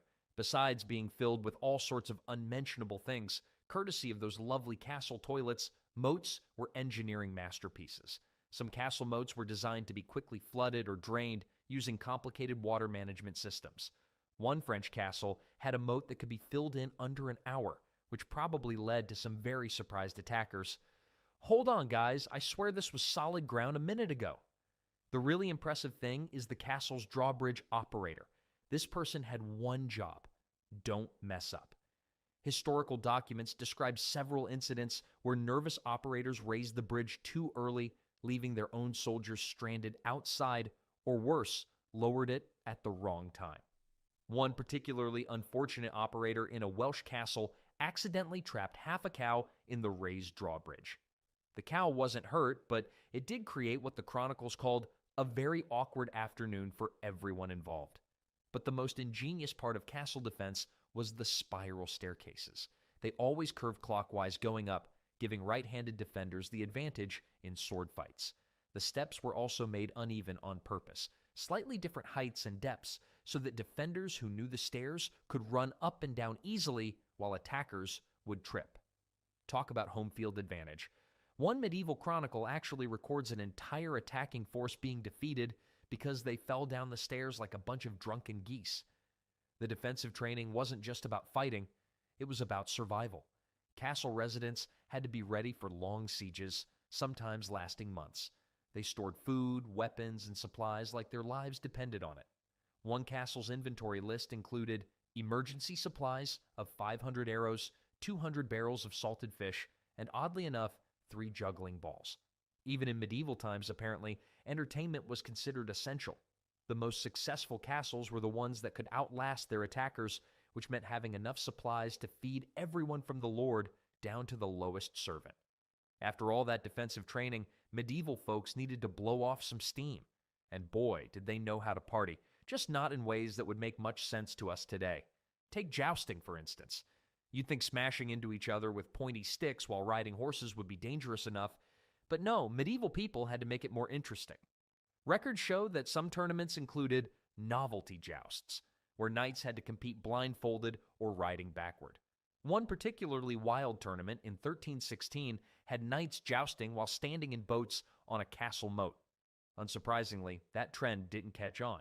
Chess was hugely popular, but it wasn't your friendly Sunday afternoon game. Medieval chess matches could get so heated that several castles had rules against playing with real weapons nearby. A chronicle from 1125 describes two knights who got into such a fierce argument over a chess match that they ended up dueling with the chessboard. The loser had to eat the king piece, which honestly seems like a fitting punishment for being a sore loser. For the common folk, wrestling was the go-to entertainment.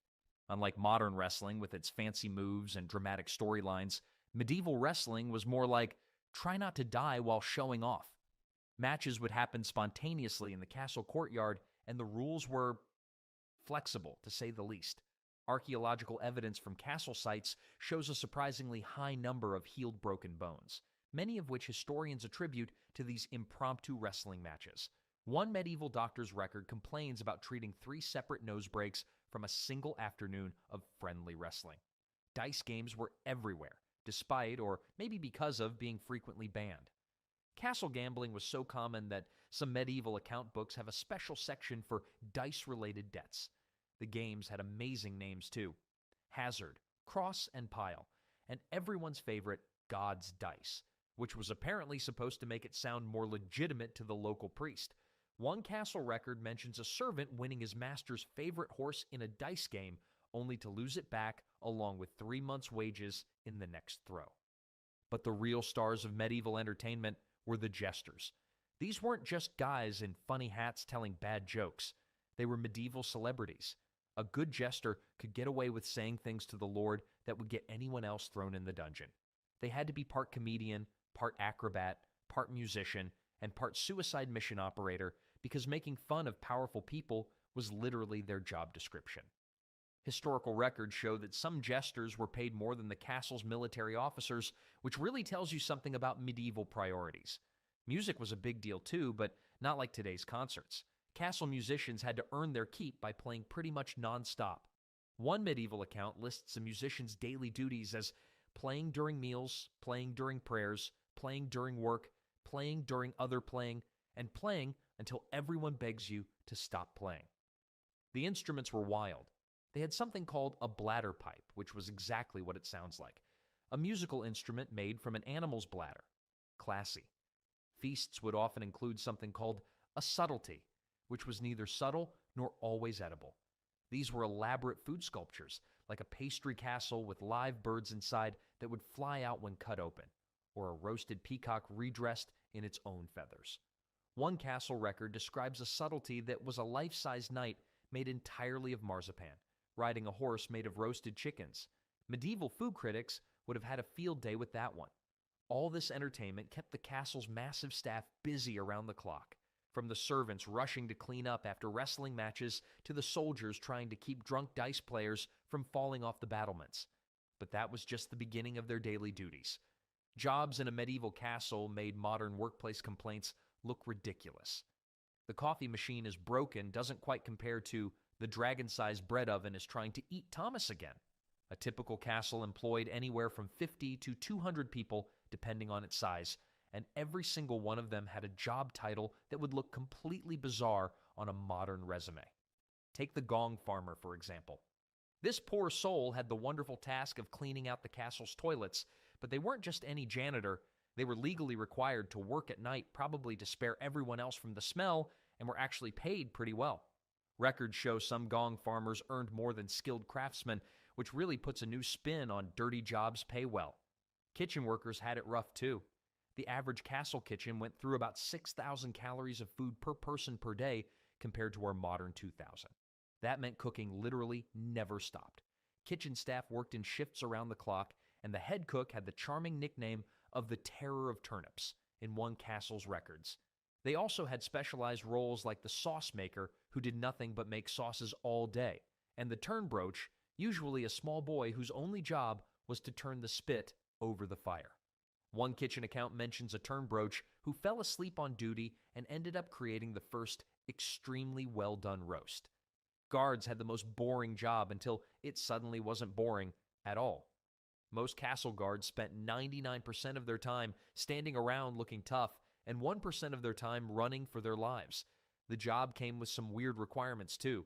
Some castles required guards to sing while on duty so everyone knew they were awake. One guard's log from 1387 records, nothing to report except Ralph's terrible singing, which might count as an attack on the castle. The most prestigious job was being a knight, but even that came with some odd duties. Knights didn't just fight. They had to maintain their equipment, train squires, and attend endless ceremonies. One knight's diary complains about spending 3 hours polishing his armor just to stand in the rain for 6 hours during a ceremony. Then there were the squires who spent years doing everything from cleaning horse stables to helping knights put on their armor, which could take up to 30 minutes and usually involved a lot of cursing. Servants had the most diverse job descriptions.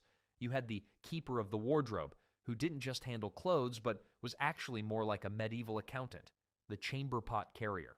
And let's not forget the wake-up person whose job was literally to make sure everyone got up on time. A medieval alarm clock meets professional annoyance. But perhaps the weirdest job title belonged to the guardrobe cleaner's assistant's apprentice. Yes, that was a real position. This poor soul was training to help the person who helped clean the castle toilets. Talk about career planning. Historical records show this position was often given as punishment, which really makes you wonder what the original offense was. The castle blacksmith had one of the most crucial jobs, fixing everything from knight swords to the cook's pots. One blacksmith's log includes repairs for 1 helmet dented in practice, 2 swords bent in anger, and 3 spoons mangled by the new kitchen boy. They also had to deal with endless requests for custom work. A 14th century blacksmith's complaint reads, "Lord wants dragon-shaped door handles." Again, dragons don't even exist, but try telling him that. All this work happened under the watchful eye of the castle's true boss, the lady of the castle, whose job made modern CEO positions look like a walk in the park. Running a medieval castle was basically like managing a small city, a military base, and a farm all rolled into one. And the person in charge of this chaos wasn't always who you'd expect. While the lord was off doing lordly things, usually involving hitting other lords with pointy objects, the lady of the castle was the real MVP of medieval management. First off, these ladies were hardcore accountants. Medieval records show castle ladies keeping books that would make modern CPAs break into a cold sweat. One surviving account book from a 13th century castle lists everything from how many eggs the chickens laid to how many arrows the archers wasted shooting at birds instead of targets. There's even a note in the margins reading, "Note to self, stop paying archers when drunk. Terrible aim." The food management alone was enough to give anyone gray hair. Ladies had to plan meals months in advance, making sure there was enough food stored for potential sieges. One castle's records show the lady ordered 2,000 salted fish, 500 chickens, and enough grain for bread to feed 200 people for 6 months, all while dealing with medieval merchants who probably thought expiration date meant whenever it stops moving. They were also medieval HR managers, solving disputes between castle staff that sound ridiculous today. One actual complaint record reads, "Cook refuses to work with John the baker because John's bread is so hard it can be used as castle defense." Another gem, 2 maids fighting over who has to clean the jester's hat after he fell in the moat trying to juggle fish.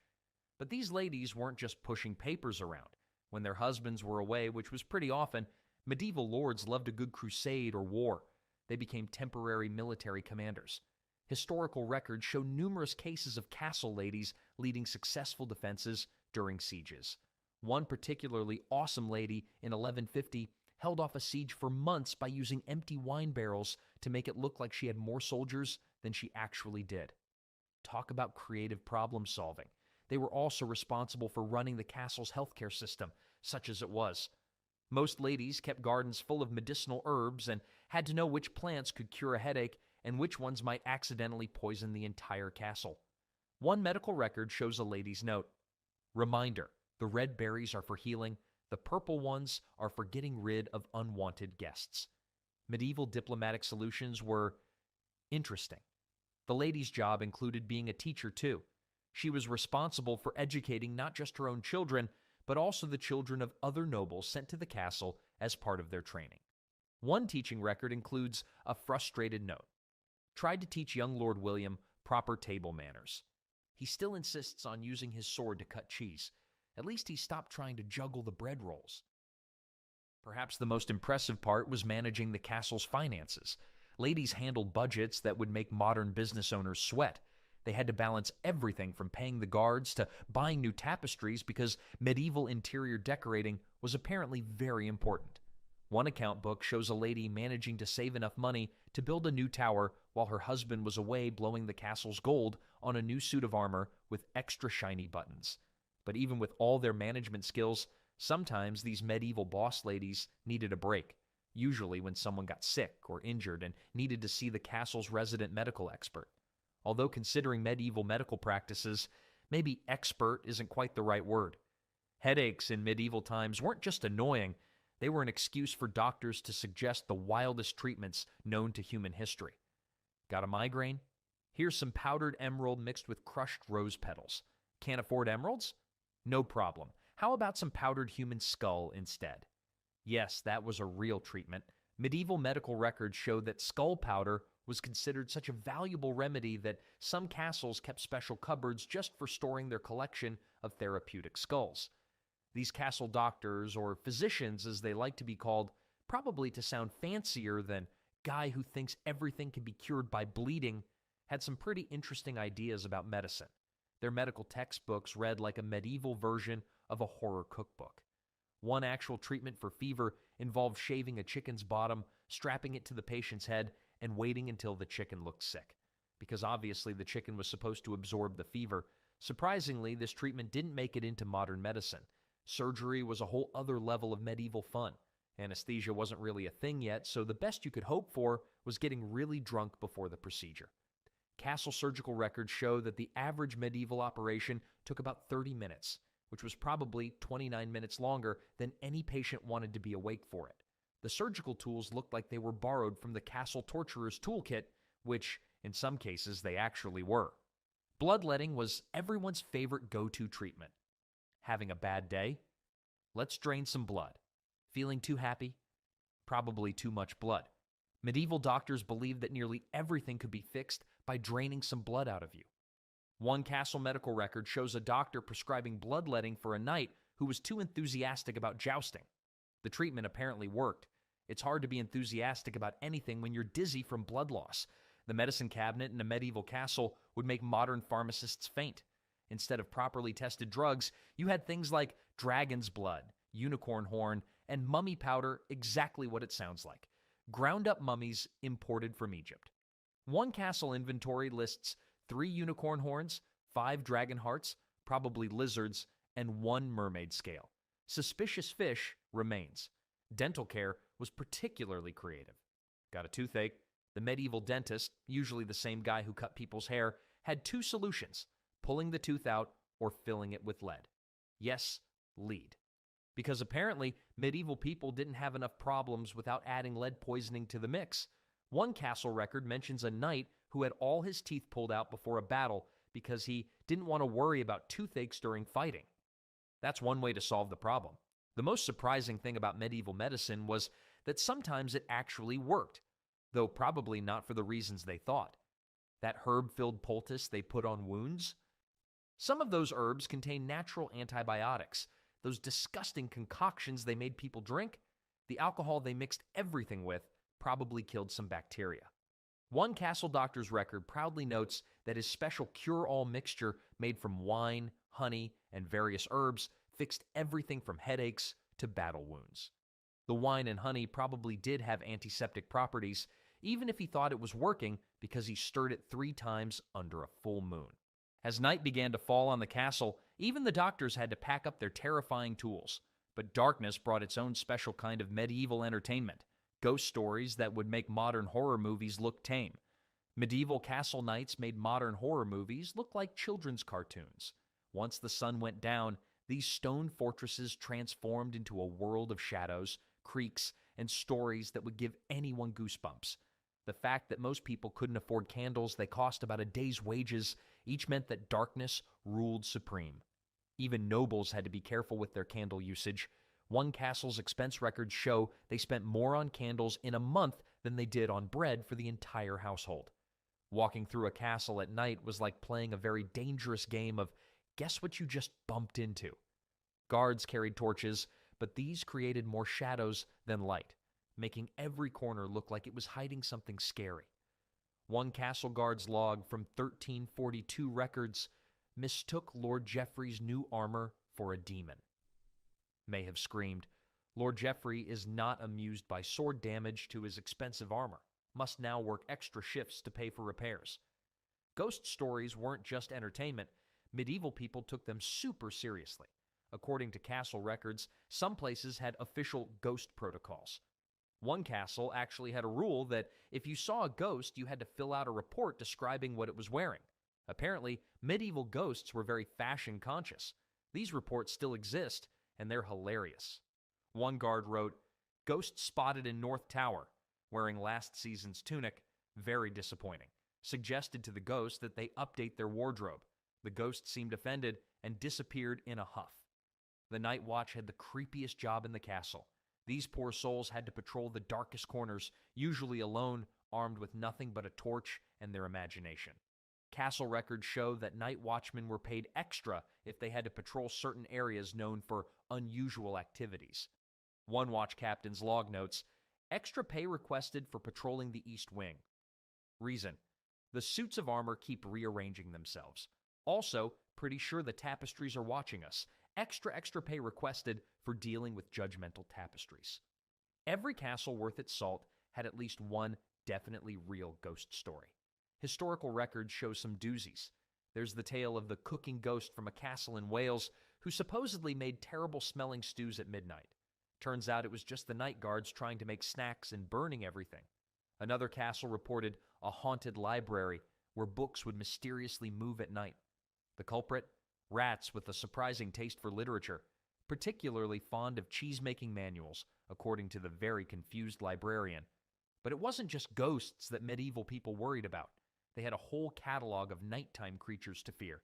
Castle bestiary books, medieval monster manuals, listed things like night crawlers, which are probably bats, wall demons, most likely to be mice, and shadow lurkers, almost certainly the castle cats hunting the aforementioned mice. One castle steward wrote an angry note about spending money on holy water to ward off demons, only to discover it was just the new stable boy sneaking midnight snacks. The holy water was repurposed for blessing the kitchen to prevent future midnight feast hauntings. The castle's stone walls didn't help matters. They'd contract in the cold night air, creating all sorts of weird noises. Medieval people came up with fantastic explanations for these sounds. One chronicle explains that the groaning of cooling stones was actually the castle digesting its daily activities. Another suggests that the whistling wind through arrow slits was the castle singing itself to sleep. Medieval poetry about castle nights is unintentionally hilarious. One poet wrote an entire verse about a ghost that turned out to be a particularly vocal owl stuck in a chimney. The poem was apparently quite popular until someone finally removed the owl. Even the most hardened knights weren't immune to nighttime scares. One knight's diary contains a lengthy explanation of why he attacked a demon in the Great Hall, only to discover it was his own reflection in a highly polished shield. He apparently spent the next week avoiding both shields and the castle's very amused jester who wouldn't stop reenacting the incident. The jester later composed a ballad about it, which unfortunately for the knight became a castle favorite. As spooky as the nights were, at least most people got to stay inside the castle. The real horror show was down in the dungeons where things got a whole lot worse than just bumping into furniture in the dark. Medieval dungeons weren't exactly the Hollywood version with wall-to-wall torture devices and chains hanging everywhere. In fact, most castle dungeons were more like really uncomfortable timeout corners. Archaeological studies have found that the average castle dungeon was about the size of a modern bathroom, though with considerably worse plumbing and definitely no shower. Temperature readings taken from preserved castle dungeons show they stayed at a constant 50 to 55 degrees Fahrenheit year-round, which meant prisoners were perpetually cold, but probably had better food storage than the castle kitchen. Most criminals never saw the inside of a dungeon because medieval justice was surprisingly practical. Why feed and house a criminal when you could just fine them instead? Castle court records show some hilarious medieval punishments. John the Baker fined 2 chickens for insulting the Lord's new hat. Another gem. Thomas the merchant must provide 3 wheels of cheese to the castle for pretending his donkey was a war horse and trying to sell it to knights. One particularly creative judgment required a man who spread gossip to stand in the town square wearing a sheep's bell so people could hear him coming and avoid his nonsense. But if you did end up in the dungeon, you'd better hope you had friends in high places. Prisoners were expected to pay for their own food and accommodation. Medieval prisons were basically the world's worst hotels. One castle's prisoner log shows a noble complaining about his dungeon bill. 7 silver pieces for rat removal? The rats are still here. I demand a refund. The jailer's response, rats have now been promoted to room companions. No refund. Another entry shows a prisoner trying to negotiate a group discount because he convinced so many rats to live in his cell. The really fancy castles had different levels of dungeon accommodation. Think of the medieval prison class system. The ground floor cells were the premium spots with actual windows and sometimes even furniture. Historical records from one castle describe these as suitable for nobles who have temporarily forgotten their manners. The basement levels were economy class, dark, damp, and with complimentary rat roommates. One jailer's log notes, moved Lord Edmund to the lower cell after he kept complaining about the view. Now, he has no view to complain about. He has since written 3 poems about how much he misses the view. Consider this a successful attitude adjustment. Nobles who ended up in dungeons often got special treatment, though special is relative when you're still in a hole in the ground. Castle records show some nobility brought their own servants to jail with them. One particularly picky duke apparently insisted on having his food taster in prison with him, because obviously prison food poisoning was his biggest concern. The food taster reportedly quit after a week, claiming that testing dungeon gruel was not part of his original job description. The most common dungeon residents weren't hardened criminals, but debtors. Medieval account books show people getting locked up for owing as little as the cost of a good cheese. One castle record mentions a man who spent 3 weeks in the dungeon for failing to pay for a haircut. The barber apparently visited him weekly in prison to remind him about the debt and offer another haircut at a special prisoner's discount. The prisoner eventually paid his debt with money he earned giving haircuts to other prisoners, which the barber found less than amusing.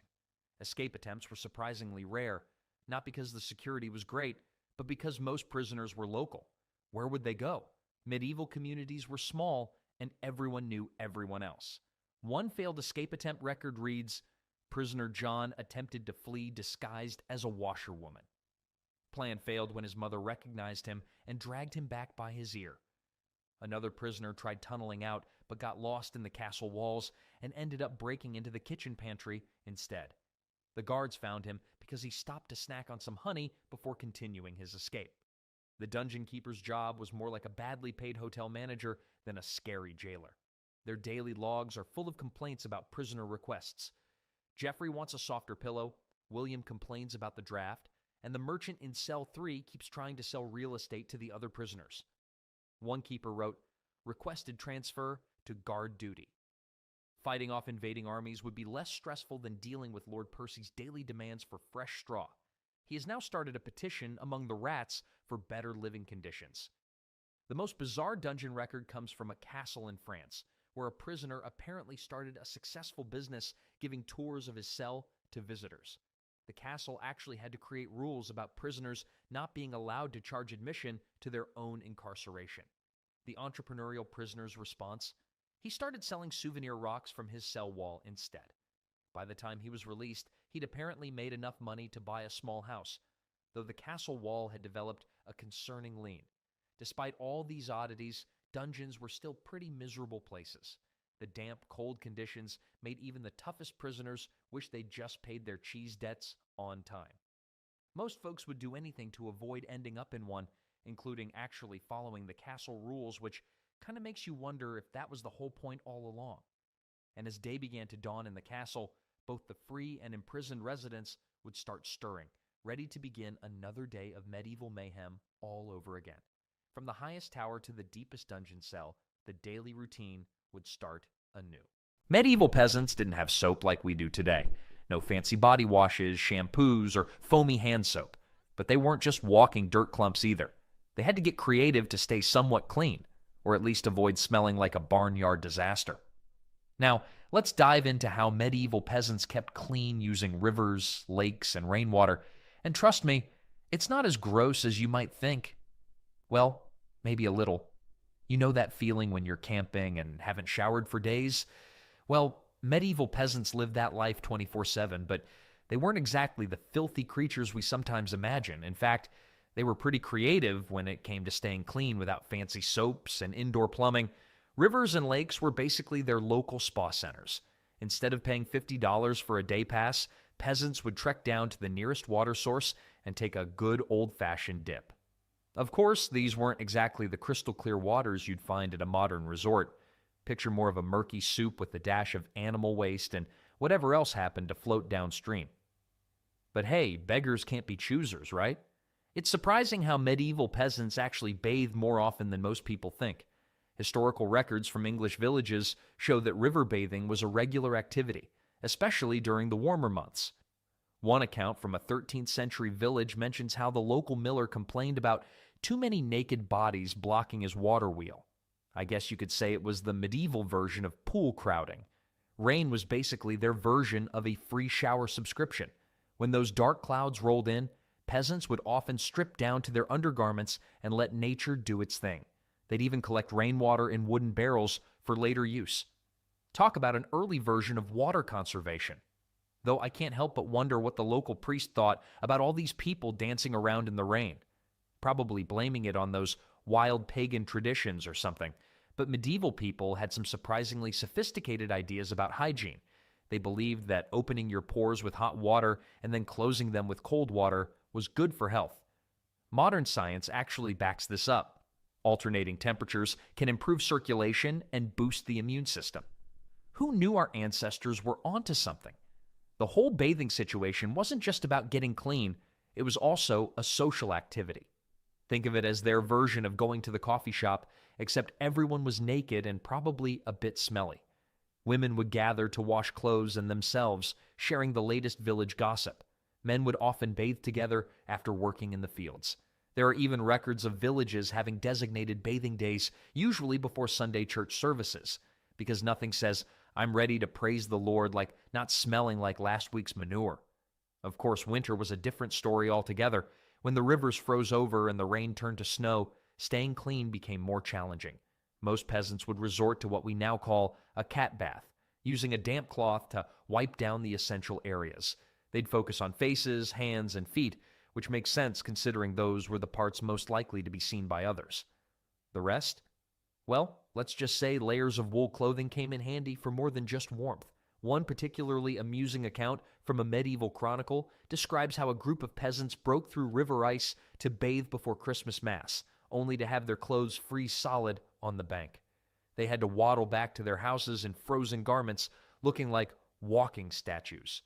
The local priest apparently used this as a sermon example of why vanity was a sin, though I suspect it had more to do with common sense than divine punishment.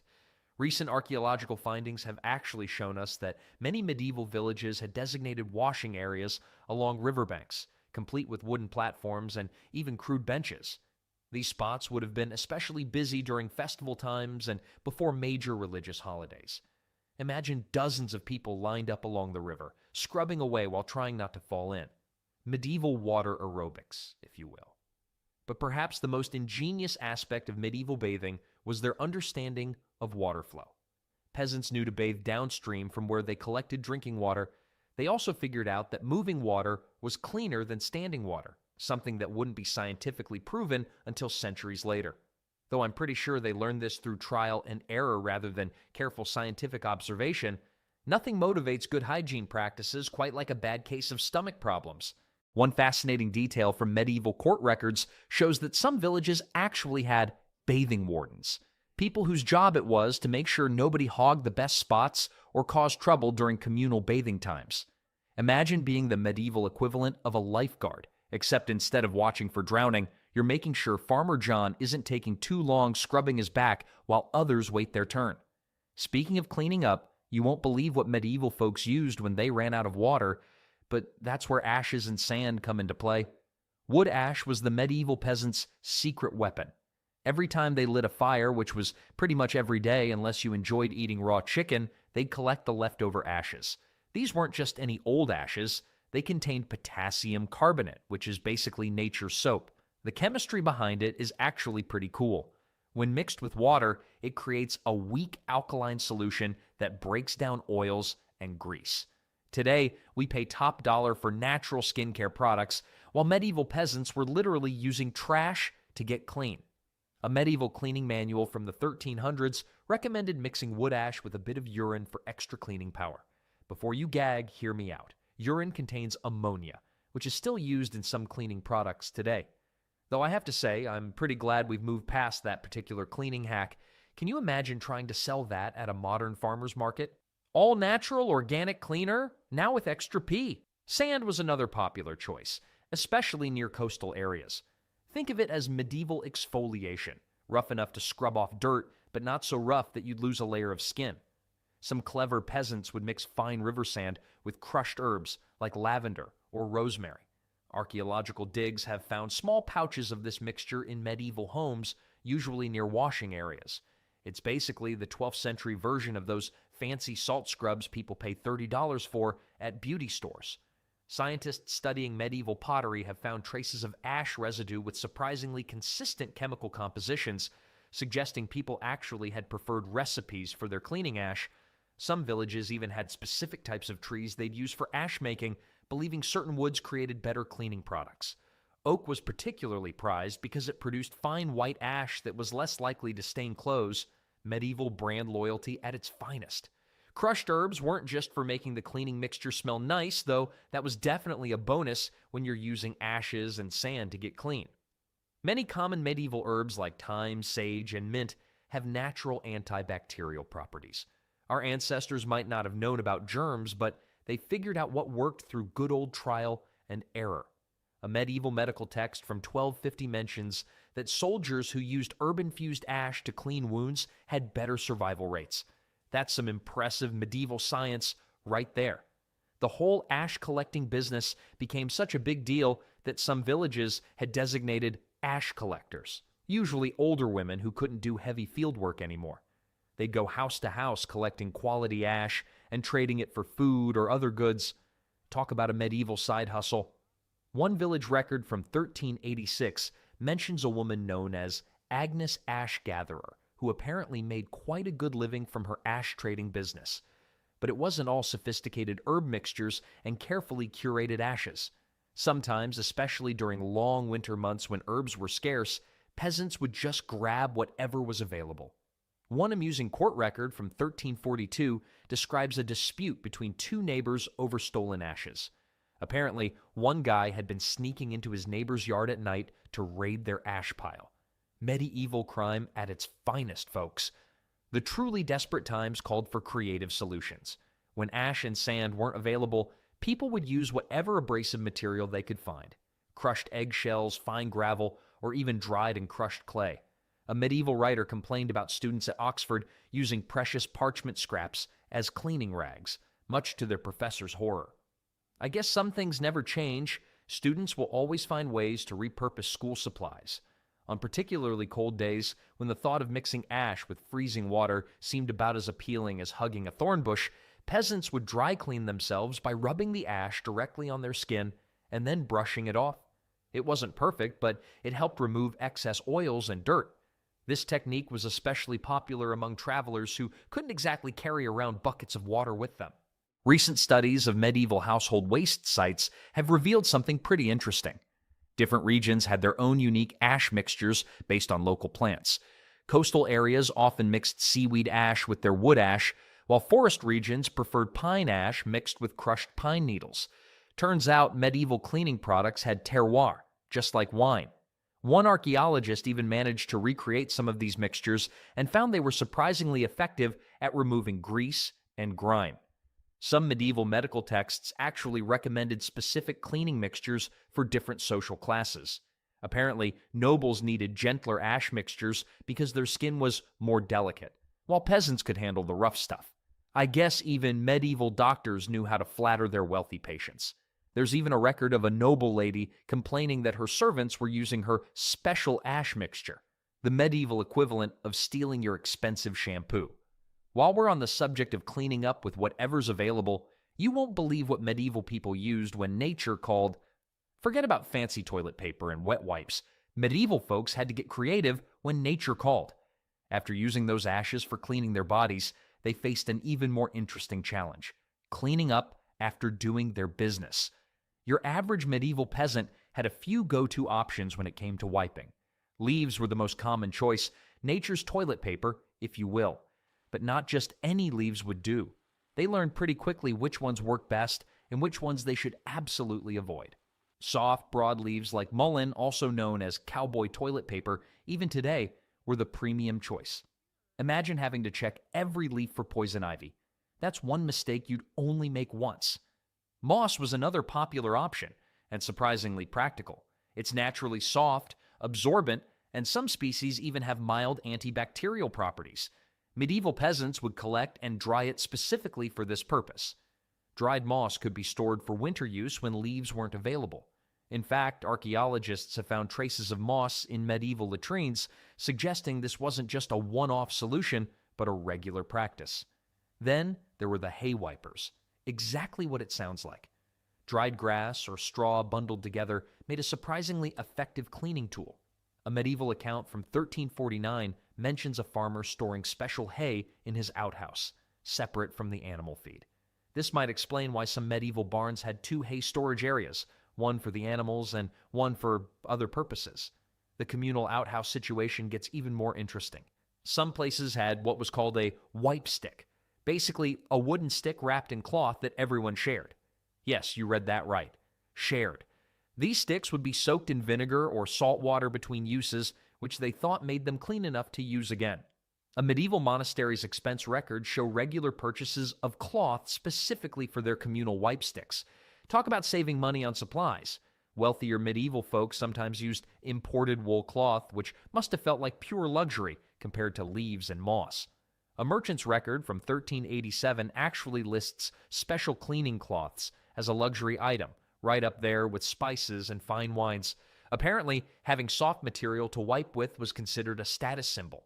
Some nobles even had special cloth wipes embroidered with their family crest because nothing says, "I'm rich," like wiping your backside with monogram fabric.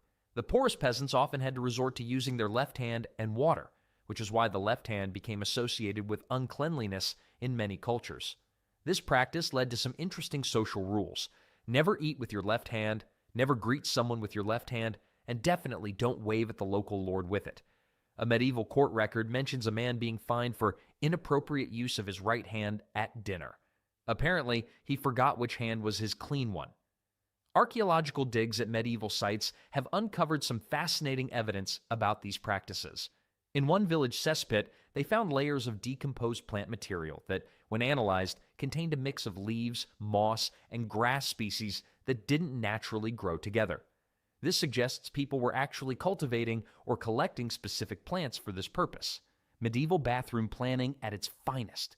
Some medieval towns had regulations about what could be used for wiping in public outhouses. One town's rule book from 1390 specifically banned the use of important documents for wiping. Apparently, some people were stealing pages from the town records for toilet paper. The fine for this offense was pretty steep too. I guess you could say they took their paperwork seriously. The whole situation with cleaning up actually led to some interesting innovations. Some clever medieval folk would keep a small bucket of vinegar water near their outhouses to dampen their cleaning material, creating a medieval version of wet wipes. A monastery's medical text even recommended adding certain herbs to this water to prevent discomfort in delicate areas. Recent studies of medieval hygiene practices have revealed that some communities actually organized their outhouses based on social status. The village leader would get the premium spot, usually uphill and upwind from everyone else. Meanwhile, the poorest villagers had to make do with whatever spot was left. A medieval version of location, location, location, if you ask me. The seasonal changes also affected these practices. During summer, people would gather and dry extra leaves and moss, storing them for winter use.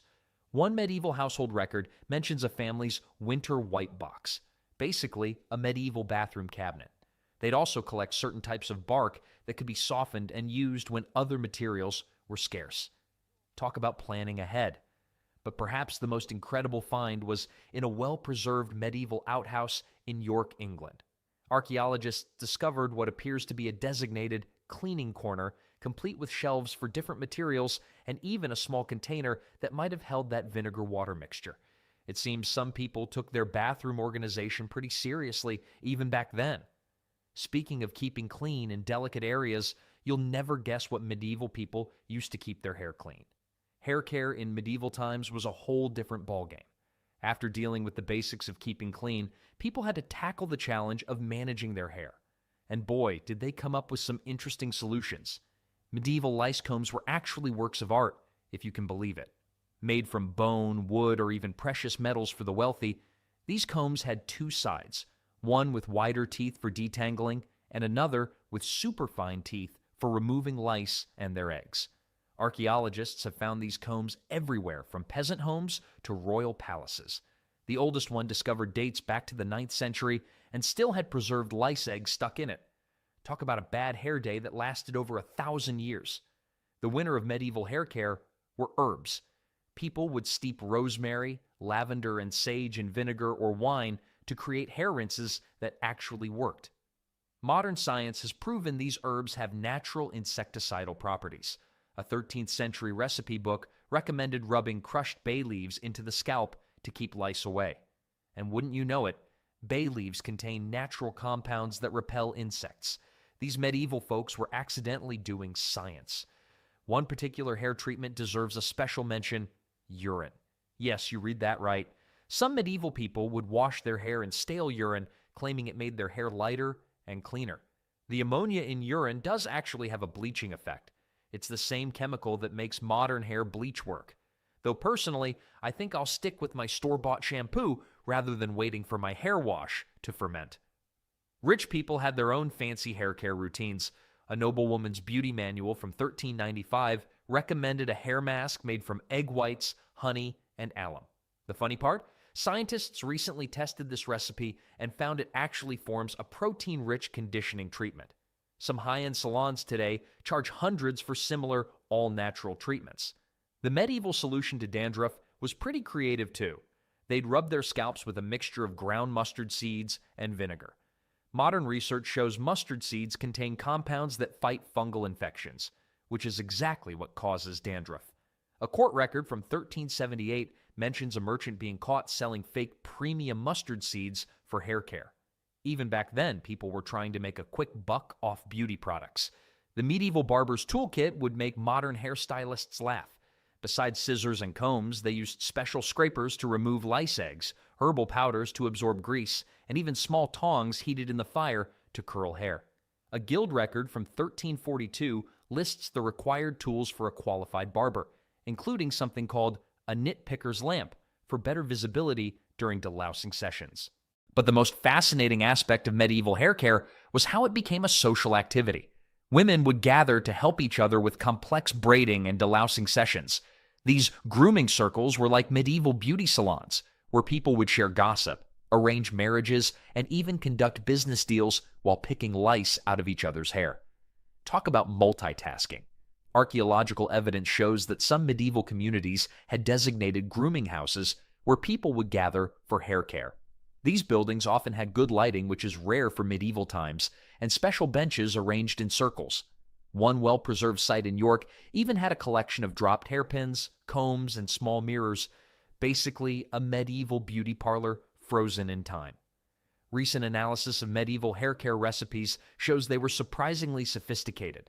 For example, a treatment for dry hair combines egg yolks, olive oil, and crushed rose petals, ingredients that modern science confirms are rich in proteins, healthy fats, and natural moisturizers. A monastery's expense records from 1367 show regular purchases of these ingredients specifically for hair care purposes. The whole business of hair care was taken so seriously that some towns had professional hair inspectors who would check children's heads for lice before they could attend church schools. One particularly amusing court record from 1389 describes a dispute between two such inspectors over territory. Apparently, They had gotten into a fist fight over who had the right to delouse which street. Medieval people even had their own version of dry shampoo. They would sprinkle their hair with powdered herbs and clay, then brush it out thoroughly. This actually helped absorb excess oil and add a pleasant scent. Analysis of a noblewoman's personal grooming kit, found in a 14th century tomb, revealed traces of powdered cloves, lavender, and white clay. Pretty much the same ingredients used in some modern dry shampoos. But perhaps the most unexpected discovery comes from a recently excavated medieval barbershop in London.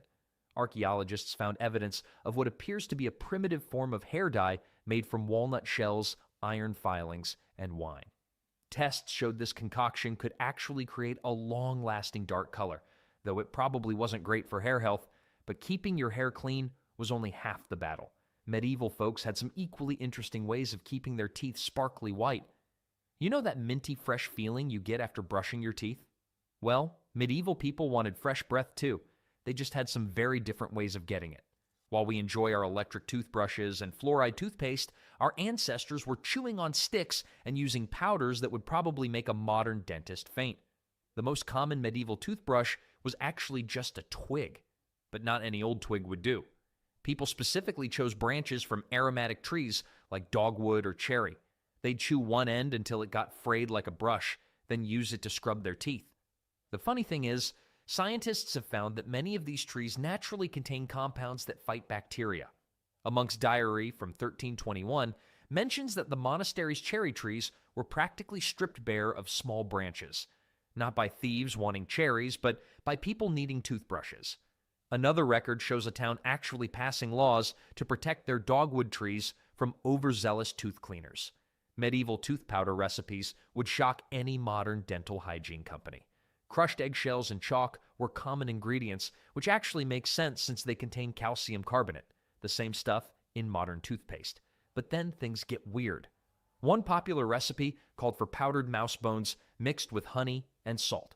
A court record from 1385 shows a merchant being fined for selling counterfeit mouse bone powder. Apparently, he was using regular old chicken bones instead. The court record even mentions the official mouse bone tester who caught him. Now that's a job title you won't find today. The rich folks had their own special dental routines. A noble household's account book from 1374 lists regular purchases of exotic spices just for tooth cleaning. Cloves, mint, and cinnamon weren't just for cooking. They were ground up into tooth powders for the wealthy. The irony? These spices actually do have natural antibacterial properties. Too bad the sugar they also loved pretty much canceled out any benefits. One noble's personal physician wrote extensively about trying to convince his patron to stop eating sugared almonds while spending a fortune on tooth cleaning spices. Salt was another popular teeth cleaning agent, though medieval people tended to mix it with some questionable ingredients. One medical text recommended mixing salt with ground charcoal and sage. Not too bad, actually. But another suggested mixing it with dried powdered frog legs. The idea was that since frogs could live in both water and on land, this would somehow make teeth stronger. Medieval logic at its finest. Archaeological digs have actually found small containers with traces of these mixtures, proving that people really did use these bizarre recipes. The most sophisticated dental care happened in monasteries. Monks kept detailed records of their dental practices, including a fascinating tooth cleaning calendar that specified different cleaning methods for different seasons. Winter called for warming spices like cinnamon, while summer used cooling herbs like mint. One monastery's expense records show they spent as much on dental herbs as they did on wine, and medieval monks really loved their wine. They even developed special prayers to say while cleaning their teeth, believing that spiritual and physical cleanliness went hand in hand. But perhaps the most creative dental innovation was the medieval equivalent of whitening strips. Wealthy people would rub their teeth with a mixture of sage, salt, and rose water, then wrap their teeth in small pieces of linen overnight. A noblewoman's letter from 1392 complains about waking up nearly choking on her tooth cloves. Some things about beauty routines never change. Recent analysis of preserved linens from this period has found traces of herbs and minerals consistent with these tooth whitening treatments. Speaking of fresh breath, vinegar played a huge role in medieval dental care. People would gargle with herb-infused vinegar to freshen their breath. A popular saying went, Vinegar in the morning keeps the tooth drawer away. Their version of an apple a day keeps the doctor away. Archaeological analysis of medieval vinegar pots found traces of mint, thyme, and other herbs that actually do have breath-freshening properties. Some communities even had special vinegar brewers who specialized in making dental rinses. And if you thought medieval dental care was strange, wait until you hear about their creative ways of masking body odor. Before deodorant and perfume existed, medieval people had to get creative with smells. Herbs, vinegar, and those weird little pomander balls weren't just fashion statements. They were serious business in the fight against body odor. Vinegar was the medieval equivalent of Febreze. People would mix it with crushed herbs like lavender, rosemary, and thyme to create a body spray. A Merchant's Guide from 1367 lists different vinegar recipes for different social classes. The fancy ones included exotic spices like cinnamon and clove, while the budget version was just plain vinegar with whatever local herbs you could find. One town record mentions a guy who made such terrible-smelling vinegar spray that his neighbors took him to court. The judge apparently had to smell multiple vinegar samples as evidence. Definitely not a job perk anyone asked for. Sachets filled with dried herbs were everywhere in medieval homes. They'd stuff them in clothes, hang them from beds, and even sew them into their underwear. A noblewoman's household book from 1382 includes detailed instructions for making these sachets, warning that using the wrong combination could make a person smell like a sick goat rather than a garden. Archaeological digs have found hundreds of these little bags, still containing traces of the herbs used, medieval air fresheners preserved in time. Some sachets were so well preserved that scientists could actually recreate the scent combinations. The most interesting medieval invention for fighting smells was the pomander. These were basically medieval perfume balls, often made from metal and filled with strong-smelling spices.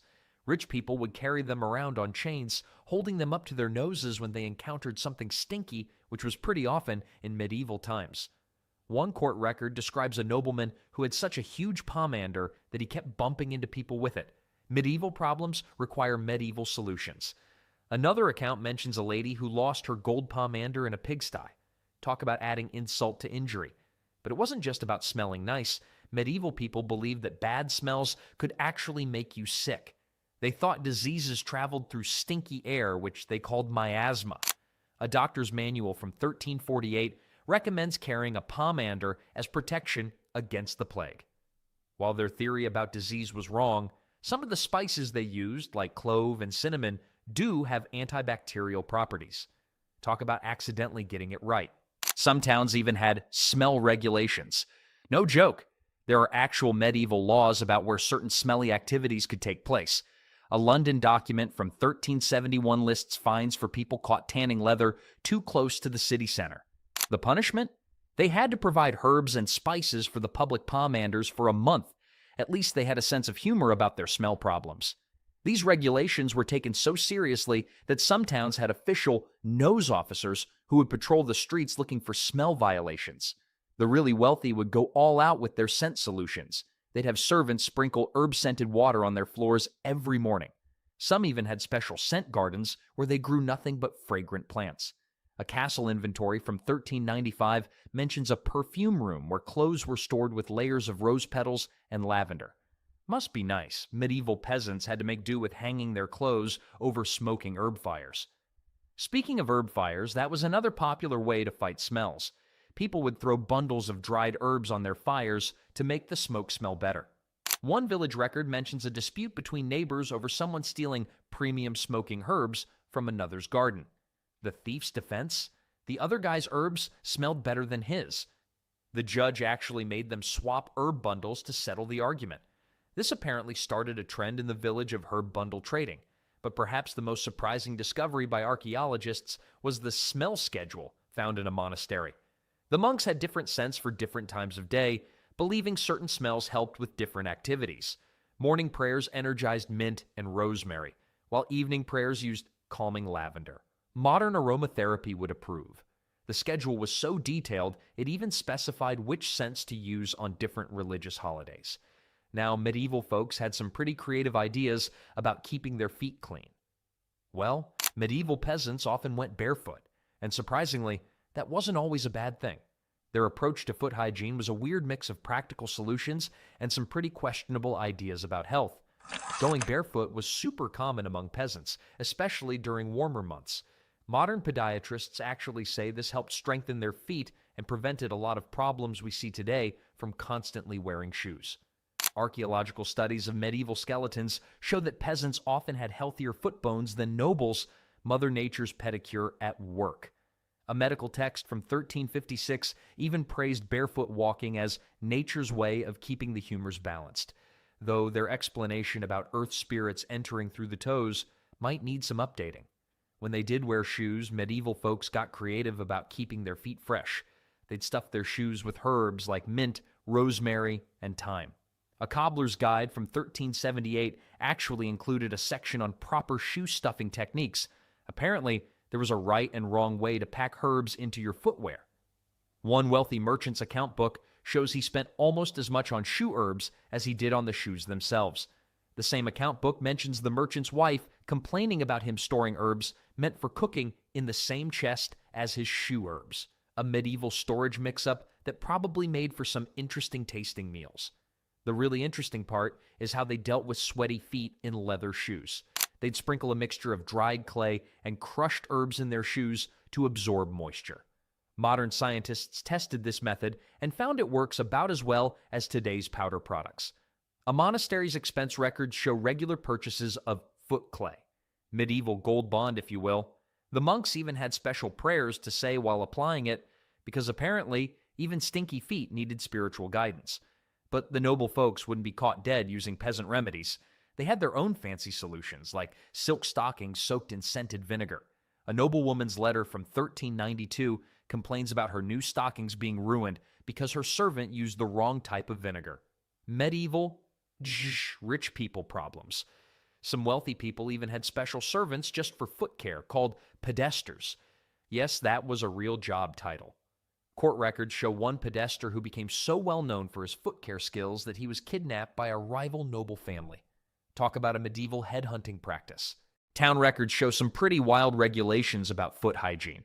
Public bathhouses had strict rules about foot washing. You had to clean your feet before entering the main bath. One town actually had a foot inspector who checked people's feet before they could enter certain buildings. A court record from 1367 mentioned someone trying to bribe this inspector with a chicken. Talk about putting your best foot forward. It's fascinating how medieval soldiers developed their own foot care routines that were surprisingly sophisticated. Army documents from 1385 list specific herbs and treatments soldiers had to carry for their feet. They knew that an army marches on its feet, not just its stomach. One military commander was famous for checking his men's feet as often as their weapons. His troops had the lowest rate of foot problems in the army, earning him the nickname the Foot Marshal. His personal diary includes detailed notes about different herb combinations for different seasons and terrains. Archaeological evidence shows medieval people even had designated areas in their homes for foot care. They'd place special stones near their doors, not just for scraping mud off shoes, but also for rubbing their bare feet clean. Scientists found these stones were often made from materials that had natural antibacterial properties. Some have been found with grooves worn into them from centuries of foot scrubbing. Analysis of these stones has revealed traces of various herbs and minerals, suggesting people might have treated the stones with special mixtures to enhance their cleaning properties. The connection between foot health and overall health wasn't lost on medieval doctors either. They believed different parts of the foot connected to different body parts, kind of like modern reflexology. A doctor's manual from 1344 includes detailed foot maps showing which toe supposedly connected to which internal organ. While their theory might have been off, they were onto something about the importance of foot care. Some of these medieval foot treatments were so effective that versions of them were still being used well into the 19th century. Speaking of keeping your foundations clean, medieval folks had some pretty creative ideas about what they wore next to their skin. Linen was the medieval version of breathable workout clothes, except people wore it all the time, not just for exercise. These undergarments were the unsung heroes of medieval hygiene, doing the dirty work of keeping outer clothes clean and absorbing all that daily sweat and grime. You couldn't just grab any old fabric for underwear back then. Linen was king because it actually has natural antibacterial properties and wicks away moisture from the skin. Medieval people figured this out through trial and error. A tailor's guide from 1362 warns against using wool for undergarments because it breeds fleas and creates unseemly itching in sensitive areas. No kidding. Recent analysis of preserved medieval linens shows they were woven in a special way that enhanced their moisture-wicking properties. The washing schedule for these linens tells us a lot about medieval cleanliness. Unlike the heavy outer garments that rarely saw soap and water, medieval folks changed and washed their linen undergarments pretty regularly. A household account book from 1375 shows weekly washing schedules for the family's linens, though the servants apparently only got clean ones every 2 weeks. Medieval job perks weren't exactly great. The same account book includes complaints about servants trying to sneak their linens into the family's wash. Rich people went all out with their underwear game. Some nobles had their linens infused with lavender and rosewater before wearing. One particularly fancy nobleman's wardrobe inventory from 1388 lists 24 pairs of perfumed undershirts, medieval equivalent of designer underwear. His steward's diary complains about having to keep track of which shirts were scented with which herbs. Apparently, the lord would throw a fit if he got rose when he wanted lavender. The steward eventually created a complex color-coding system using different colored threads to mark which shirt had which scent. But the really interesting part is how medieval people handled sweat. Linen shirts were designed with extra material under the arms and across the back. Medieval sweat zones were well understood. They'd even sew small herb sachets into these areas. A tailor's record from 1391 includes an order for special reinforced armpits with herb pouches for a knight's underwear. Medieval knights, they sweated just like us under all that armor.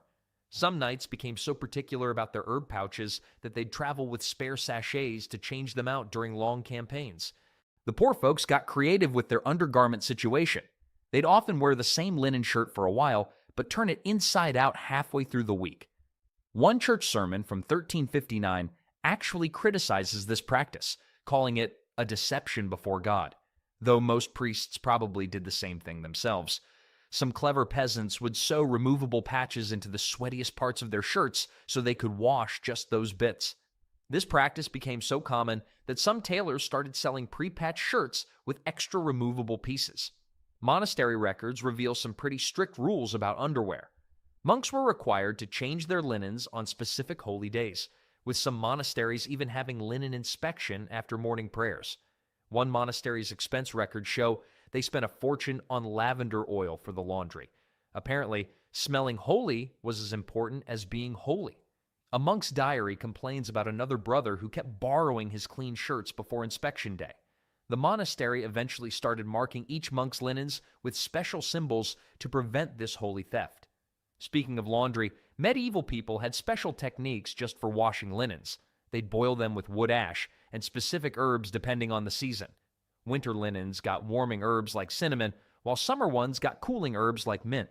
Archaeological evidence from medieval laundry sites shows traces of these different herb combinations preserved in the soil. Scientists have even recreated some of these ancient laundry recipes and found they were surprisingly effective at killing bacteria. The whole business of linen undergarments was taken so seriously that some towns had professional linen inspectors who checked the quality of fabric being sold for underwear. A court record from 1382 mentions a merchant being fined for selling false linen. He'd mix cheaper fibers in with the real stuff. The punishment? He had to wear his own fake linen shirt in public for a week. Medieval justice had a sense of humor. This incident apparently inspired a popular tavern song about the itchy merchant that survived in folk records for centuries. All this work with undergarments wasn't just about staying clean. Medieval people had some clever tricks for sweating less in the first place. Nobody likes being sweaty and smelly, including medieval people. But instead of reaching for antiperspirant like we do today, they came up with some pretty creative ways to avoid sweating in the first place. The first trick was their clothing choice. Loose-fitting garments made from wool or linen weren't just a fashion statement, they were medieval air conditioning. These natural fibers actually helped regulate body temperature way better than the tight clothes people wore in later centuries. A tailor's guide from 1366 includes specific instructions for leaving breathing room, in summer clothes. One noble's account book shows he ordered his summer tunics 3 sizes larger than his winter ones. Medieval life hack right there. The same account book includes a complaint from his wife about him looking like he was wearing a tent. Medieval people also discovered that powdered herbs worked great for absorbing sweat. Lavender and rosemary were the medieval version of deodorant, but with a twist. They'd grind these herbs into a fine powder and dust it directly on their skin. A monastery's medical text from 1352 lists different herb combinations for different body types. Apparently, hot-natured people needed cooling herbs like mint, while cold-natured folks got warming ones like sage. The text warned that mixing these up could lead to unseemly sweating at inappropriate times. One poor monk apparently got his herbs mixed up before an important church service and ended up sweating through the entire sermon. People would strategically place herb bundles around their houses to create cool spots during summer. They figured out that certain herbs, when dampened, created a cooling effect as the water evaporated. Archaeological evidence shows special niches in medieval walls that were designed specifically for holding these herb bundles, sort of like medieval swamp coolers. Some wealthy homes even had elaborate systems of these cooling niches connected by air channels. The rich folks took sweat prevention to another level entirely. Some castles had special cooling rooms where servants would sprinkle water on herb-covered floors to create a refreshing atmosphere. A noble's household account from 1389 shows regular payments to a cooling room attendant, whose only job was maintaining the perfect temperature. The attendant even kept detailed records of which herb combinations worked best for different weather conditions. Some of these medieval cooling techniques were so effective that similar methods were still being used in fancy houses centuries later. But perhaps the most ingenious sweat prevention method was their use of vinegar. They dab it on pulse points like wrists and behind ears because they noticed it seemed to help them sweat less. Modern science confirms vinegar can actually affect body temperature regulation. One medical text recommends different vinegars for different seasons: wine vinegar for winter, apple vinegar for summer. A merchant's records show he made a fortune selling special summer vinegar to noble households. He even developed a secret recipe that he refused to write down, taking it to his grave. Town records reveal some pretty amusing regulations about sweat prevention. Some cities had rules about when people could do physical work to avoid excessive sweating in public places. A court document from 1374 mentions a baker being fined for working his ovens during the hottest part of the day, creating unseemly amounts of sweat that offended the marketplace. Medieval workplace regulations were no joke. The same town later built special ventilated bakeries with herb-lined walls to help control the heat. The most surprising discovery comes from monastic records about sweat management during religious services. Monks would position themselves in church based on their tendency to sweat. The heavier sweaters got spots near the windows. One monastery's seating chart actually marks certain spots as cooling stations. A monk's diary complains about being moved to the sweaty section as punishment for falling asleep during prayers. The monastery eventually installed special herb-filled cushions on these hot seats to help control the problem. Scientists studying medieval clothing have found evidence of clever ventilation systems built into formal garments. They'd sew tiny holes in strategic places hidden under decorative elements. One preserved nobleman's tunic had a complex system of hidden vents that would put modern sportswear to shame. The design was so effective that some modern historians think medieval people might have been more comfortable in their fancy clothes than we previously thought. From bathing in rivers to preventing sweat, medieval people may not have had our modern soaps and deodorants, but they sure knew how to stay fresh in their own creative ways. Why did medieval people drink so much booze? There was more to it than just having a good time. Because for them, alcohol wasn't a luxury. It was a necessity, shaping their daily lives in ways you wouldn't expect. And it all starts with something we take for granted today. Drinking water in medieval times was like rolling the dice with death. Wells, rivers, and ponds weren't just water sources. They were deadly cocktails of bacteria, human waste, and floating surprises no one wanted to identify. Medieval cities treated their waterways as all-in-one sewage systems, garbage disposals, and community bathtubs.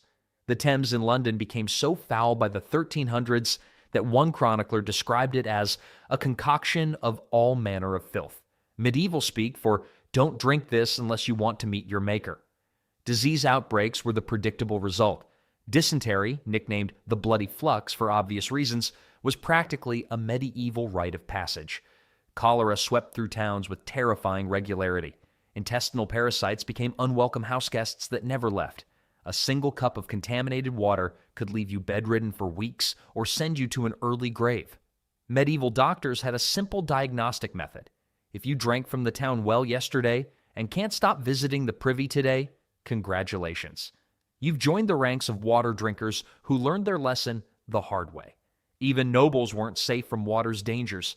Castle designers brilliantly positioned wells downhill from latrines, giving royalty the privilege of drinking water naturally filtered through their own waste. Nothing says, "I'm important," like dysentery with a crown. These architectural failures meant that wealth provided no immunity from waterborne illness. Enter alcohol, medieval society's accidental health innovation. The brewing process killed bacteria through boiling and fermentation. People didn't understand the science, but they understood the results. Drink water, spend days on the privy, drink beer, stay alive. As one medieval saying put it, water makes you sick, but wine makes you well. This wasn't superstition. It was an accidental genius that saved countless lives. Boiling water would have worked too, but who had time for that? Gathering firewood just to make water safe would be like charging your phone with a hamster wheel. Technically possible, but wildly impractical. Beer was pre-sterilized and ready to drink. The alcohol content, even at just 1 to 3%, was enough to kill most harmful pathogens that would otherwise cause serious illness. In many towns, clean water actually cost more than weak beer. Water carriers would sell buckets from cleaner sources at premium prices, while small beer was affordable to almost everyone. A gallon of everyday ale cost about the same as a loaf of bread, around half a penny. For peasants earning 1 or 2 pennies daily, this was affordable medicine disguised as a daily beverage. Medieval drinking options were surprisingly diverse. Beer was the everyday drink, thick, cloudy, and nutritious. Think of it as liquid bread with benefits. Children drank weaker, small beer instead of juice boxes. Every village had its alewives, women who brewed at home and sold the excess, medieval history's first craft beer entrepreneurs. These women had the original work-from-home brewing operation, except instead of posting updates on social media, they'd hang an ale stake outside their door when a fresh batch was ready, the medieval equivalent of the open sign, but for alcohol. Wine dominated southern Europe, where grapes grew easily. In France, Italy, and Spain, even peasants drank local wine regularly. Northern Europeans considered it a luxury import. The poorest made do with piquette, watery grapeskin juice that was essentially medieval wine coolers minus the neon colors and regrettable decisions. Mead, a honey-based alcohol, remained popular especially in northern regions. It was usually stronger than beer, with an alcohol content closer to today's wines. One Anglo-Saxon poem claimed, "Mead warms the heart and loosens the tongue." And more importantly, it wouldn't give you deadly dysentery. For medieval people, drinking wasn't just about getting tipsy, it was about staying alive in a world where water could kill you. Medieval taverns didn't feature cocktail menus or imported beer taps, but they offered a surprising variety of alcoholic options. Their drink menu might have been limited by today's standards, but what it lacked in variety, it made up for in creative uses of whatever could possibly be fermented. Beer stood as the undisputed champion of medieval drinks. Unlike today's clear, fizzy beverages, medieval beer was thick, cloudy, and nutritionally dense. This mixture was then boiled with herbs for flavoring before fermentation. Early medieval beer lacked hops, the bittering agent we associate with modern beers. Instead, brewers used a mixture of herbs called gruit, which could include anything from heather and bog myrtle to yarrow and sweet gale. These herb mixtures varied by region and season, creating distinctive local flavors. By the 13th century, German brewers began using hops, which gradually spread throughout Europe. Hops not only added flavor, but also preserved the beer longer, allowing for larger production batches. Imagine a world where beer was actually healthier than water. The medieval dream that modern frat boys are still trying to convince their parents is true. The alcohol content in everyday beer remains surprisingly low, usually between 1 and 3%. This modest strength allowed people to drink throughout the day without becoming intoxicated. A medieval farmer might consume 2 to 3 quarts daily, yet still perform precision work with scythes and other dangerous tools. Records from medieval monasteries show that monks received a standard daily allowance of 1 gallon of beer, consumed throughout the day between prayers and labor. Monks weren't just praying to reach heaven, they were brewing their way there 1 gallon at a time. Ale, technically beer's close cousin, dominated much of Northern Europe during the early medieval period. The difference between ale and beer comes down to one ingredient: hops. Ale was brewed without hops, using only the Groot herb mixture for flavoring. Without the preservative qualities of hops, ale spoiled quickly, usually within a few days. This necessitated constant local production, turning brewing into a common household activity. Medieval ale had the shelf life of unrefrigerated fish, which meant brewing wasn't just a hobby, it was a near-daily necessity. Women dominated early medieval brewing. These alewives brewed at home and sold their excess production, creating a crucial income stream for many households. Town records from 13th century England show that women made up over 75% of licensed brewers. When an alewife had beer to sell, she would place an ale stake outside her door, a pole with a bush tied to it, the medieval equivalent of a neon open sign. It was probably the world's first drive-through, except the horses weren't driving, and there was no window service, and you had to bring your own cup. So not really like a drive-through at all. By the 15th century, commercial brewing gradually shifted to male-dominated guilds as production scaled up, pushing women to the margins of what had traditionally been their industry. Men basically waited until brewing became profitable, then swooped in and took over, proving that the corporate glass ceiling was invented long before corporate glass windows. Wine flowed freely in southern Europe, where the climate favored grape cultivation. In regions like France, Italy, and Spain, even peasants drank local wine regularly as part of their daily diet. Archaeological evidence from rural French settlements shows that even modest households owned wine barrels and cups. Northern Europeans considered wine a luxury, with imported bottles costing up to 10 times more than local ale. Wine was the status symbol of its day. Medieval influencers weren't posting photos of their chalices on Instagram, but they were definitely making sure everyone at the feast noticed their imported Bordeaux. Wine quality varied dramatically based on price. The wealthy enjoyed aged wines from renowned regions, often spiced with expensive imports like cinnamon, ginger, and sugar. The poorest made do with piquette, made by soaking already pressed grape skins in water to extract any remaining flavor. Essentially, medieval wine coolers without the marketing budget. Middle-class town dwellers typically consumed local wines within a year of production, as proper aging required specialized storage that few could afford. Medieval wine labels wouldn't have listed flavor notes of oak, cherry, or vanilla, more like probably won't kill you and doesn't taste like complete regret. Mead, the honey-based alcohol, held a special place in medieval drinking culture, especially in northern regions like Scandinavia and Britain. Made by fermenting honey with water, mead was usually stronger than beer, with an alcohol content closer to today's wines. Its production required significant honey reserves, making it more expensive than everyday beer. A gallon of mead might cost 4 to 10 pennies, compared to half a penny for basic ale. Bees were medieval brewers' little winged assistants, doing all the hard work of honey production just so humans could ferment it and act foolish in mead halls. The cultural significance of mead extended beyond mere refreshment. Nordic sagas frequently mention mead halls where warriors gathered to drink and boast of their exploits. Anglo-Saxon poetry described mead as a drink that warms the heart and loosens the tongue, useful for both romantic pursuits and political negotiations. In other words, mead was liquid courage for Vikings who needed no courage, the original "hold my beer and watch this drink" that preceded countless bad decisions across medieval Scandinavia. People attributed medicinal properties to mead, using it to treat everything from digestive issues to melancholy. One medical text from the 12th century recommended mead mixed with herbs as a treatment for winter sadness, perhaps the first documented seasonal affective disorder remedy. Medieval doctors might not have understood bacteria or viruses, but they knew that enough honey wine could make you temporarily forget your problems, which is basically the same as a cure, right? Cider and perry provided alternative options in regions with abundant orchards. Especially popular in Normandy and southwestern England, these fruit-based alcoholic drinks offered welcome variety to the medieval palate. Apple cider had an alcohol content similar to beer, while perry was often slightly stronger. As the Middle Ages progressed, distilled spirits entered the scene. Distillation technology, originally developed for perfumes and medicines, gradually adapted to alcohol production. By the 14th century, what we might recognize as whiskey appeared in Ireland and Scotland, while brandy production began in France. These early spirits weren't sipping drinks.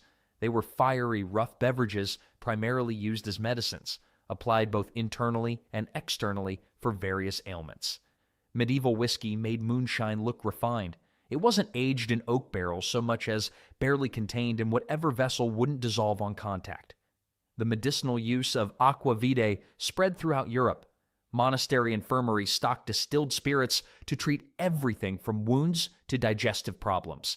A 15th century medical manual recommended small amounts of distilled alcohol for clearing the vision, strengthening the memory, and dispelling melancholy. Medieval medicine had its priorities straight.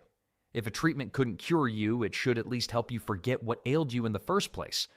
Price differences created clear drinking class distinctions.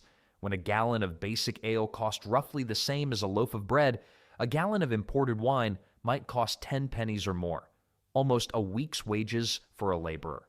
High-end wines, especially those spiced with expensive imports like cinnamon or sweetened with honey, were exclusively for the wealthy. These price points reveal why beer became a dietary staple. It was affordable enough for daily consumption across most social classes. The original champagne taste on a beer budget wasn't just an expression, it was a medieval economic reality.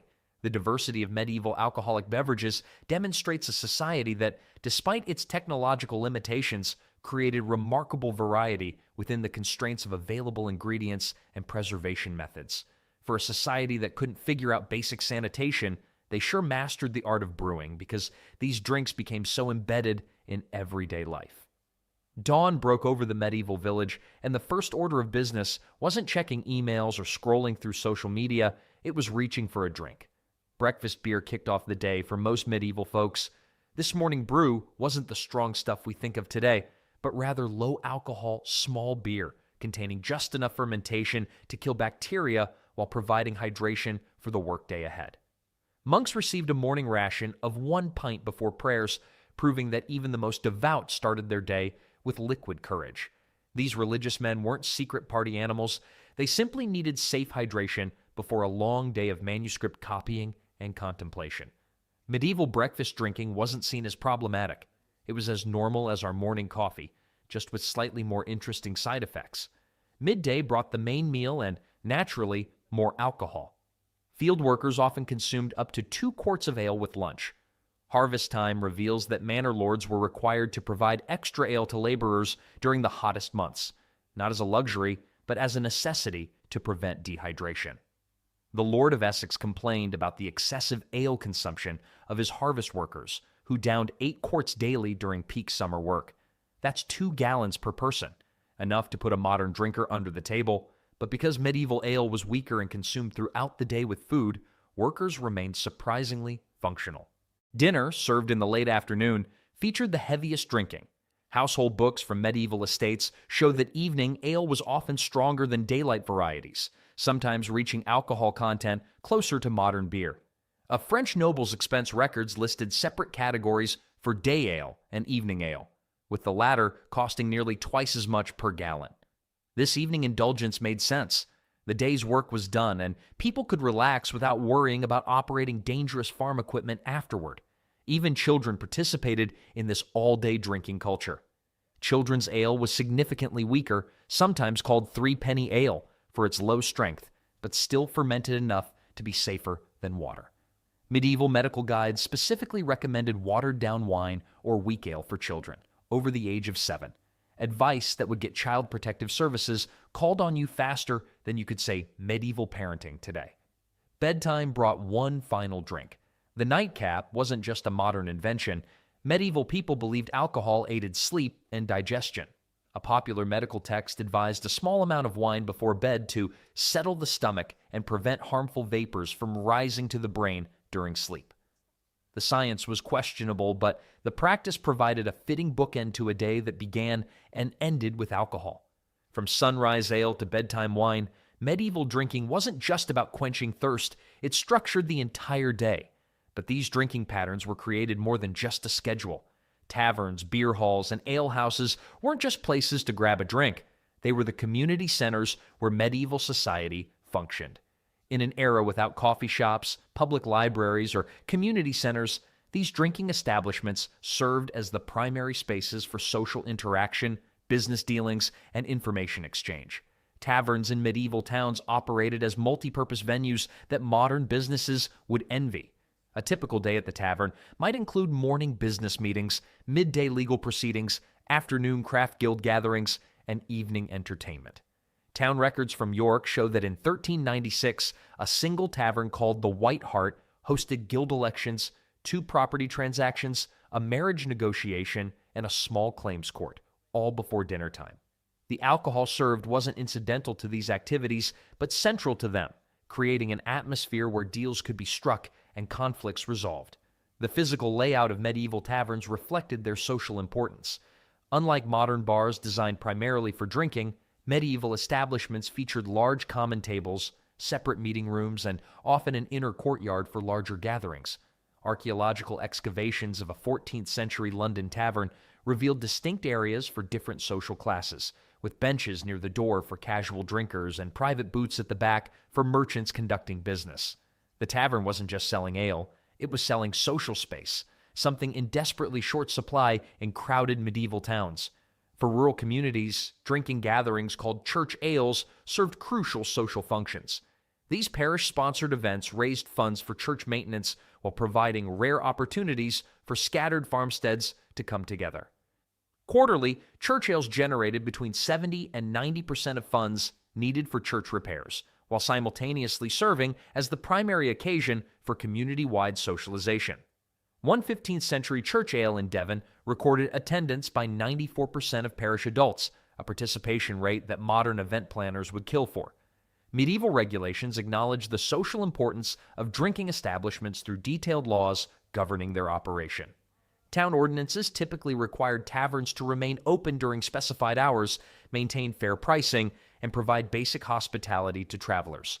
A 1355 London ordinance mandated that alehouses must serve any peaceful customer regardless of origin, perhaps the earliest right-to-service law in English history. The medieval legal system recognized that drinking establishments weren't luxury businesses but essential social infrastructure. The role of the brewster or tavern keeper extended far beyond serving drinks. These figures often functioned as informal bankers, news sources, matchmakers, and conflict mediators. Tavern keepers testifying about business deals struck under their roofs or resolving disputes between patrons before they escalated to legal proceedings. In smaller communities, the person who controlled the alcohol supply wielded significant social influence. Female brewers held particularly important social positions in early medieval communities. Before commercial brewing took hold, alewives produced most local alcohol and often maintained the only public spaces in small villages. Manor court records show that charges against alewives for watering down their product or using false measures were taken extremely seriously, not just as economic crimes, but as offenses against community welfare. When an alewife in 13th century Norfolk was fined the equivalent of 2 months' wages for serving weak ale. The severe penalty reflected her breach of social trust rather than mere consumer fraud. Religious institutions participated actively in drinking culture rather than opposing it. Monasteries operated some of the largest breweries in medieval Europe, producing both for internal consumption and commercial sale. The Benedictine Abbey at Burton-on-Trent brewed over 1 million gallons of ale annually by the 15th century, making it the largest beer producer in England. When monasteries brewed for commercial purposes, they weren't just generating income. They were participating in and shaping local social structures through control of alcohol production. Even religious pilgrimages incorporated drinking as a central social component. The route to the shrine of Thomas Becket at Canterbury became famous for its tavern stops, where pilgrims from different backgrounds mingled and shared stories. Chaucer's Canterbury Tales wasn't just literary invention, it accurately depicted how alcohol facilitated social interaction between people who would otherwise remain separated by class and profession.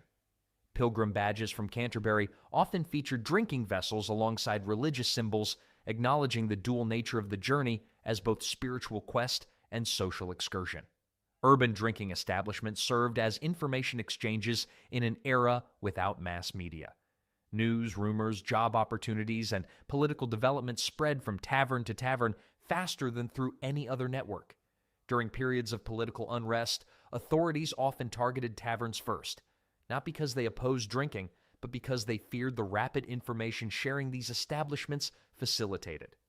When peasant revolts erupted in 1381, royal officials specifically ordered taverns closed, recognizing that revolutionary ideas spread fastest where people gathered to drink. Craft guilds formalized the connection between alcohol and social organization through elaborate drinking rituals. Guild feast days featured strictly choreographed toasting sequences that reinforced the social hierarchy while simultaneously creating bonds between members.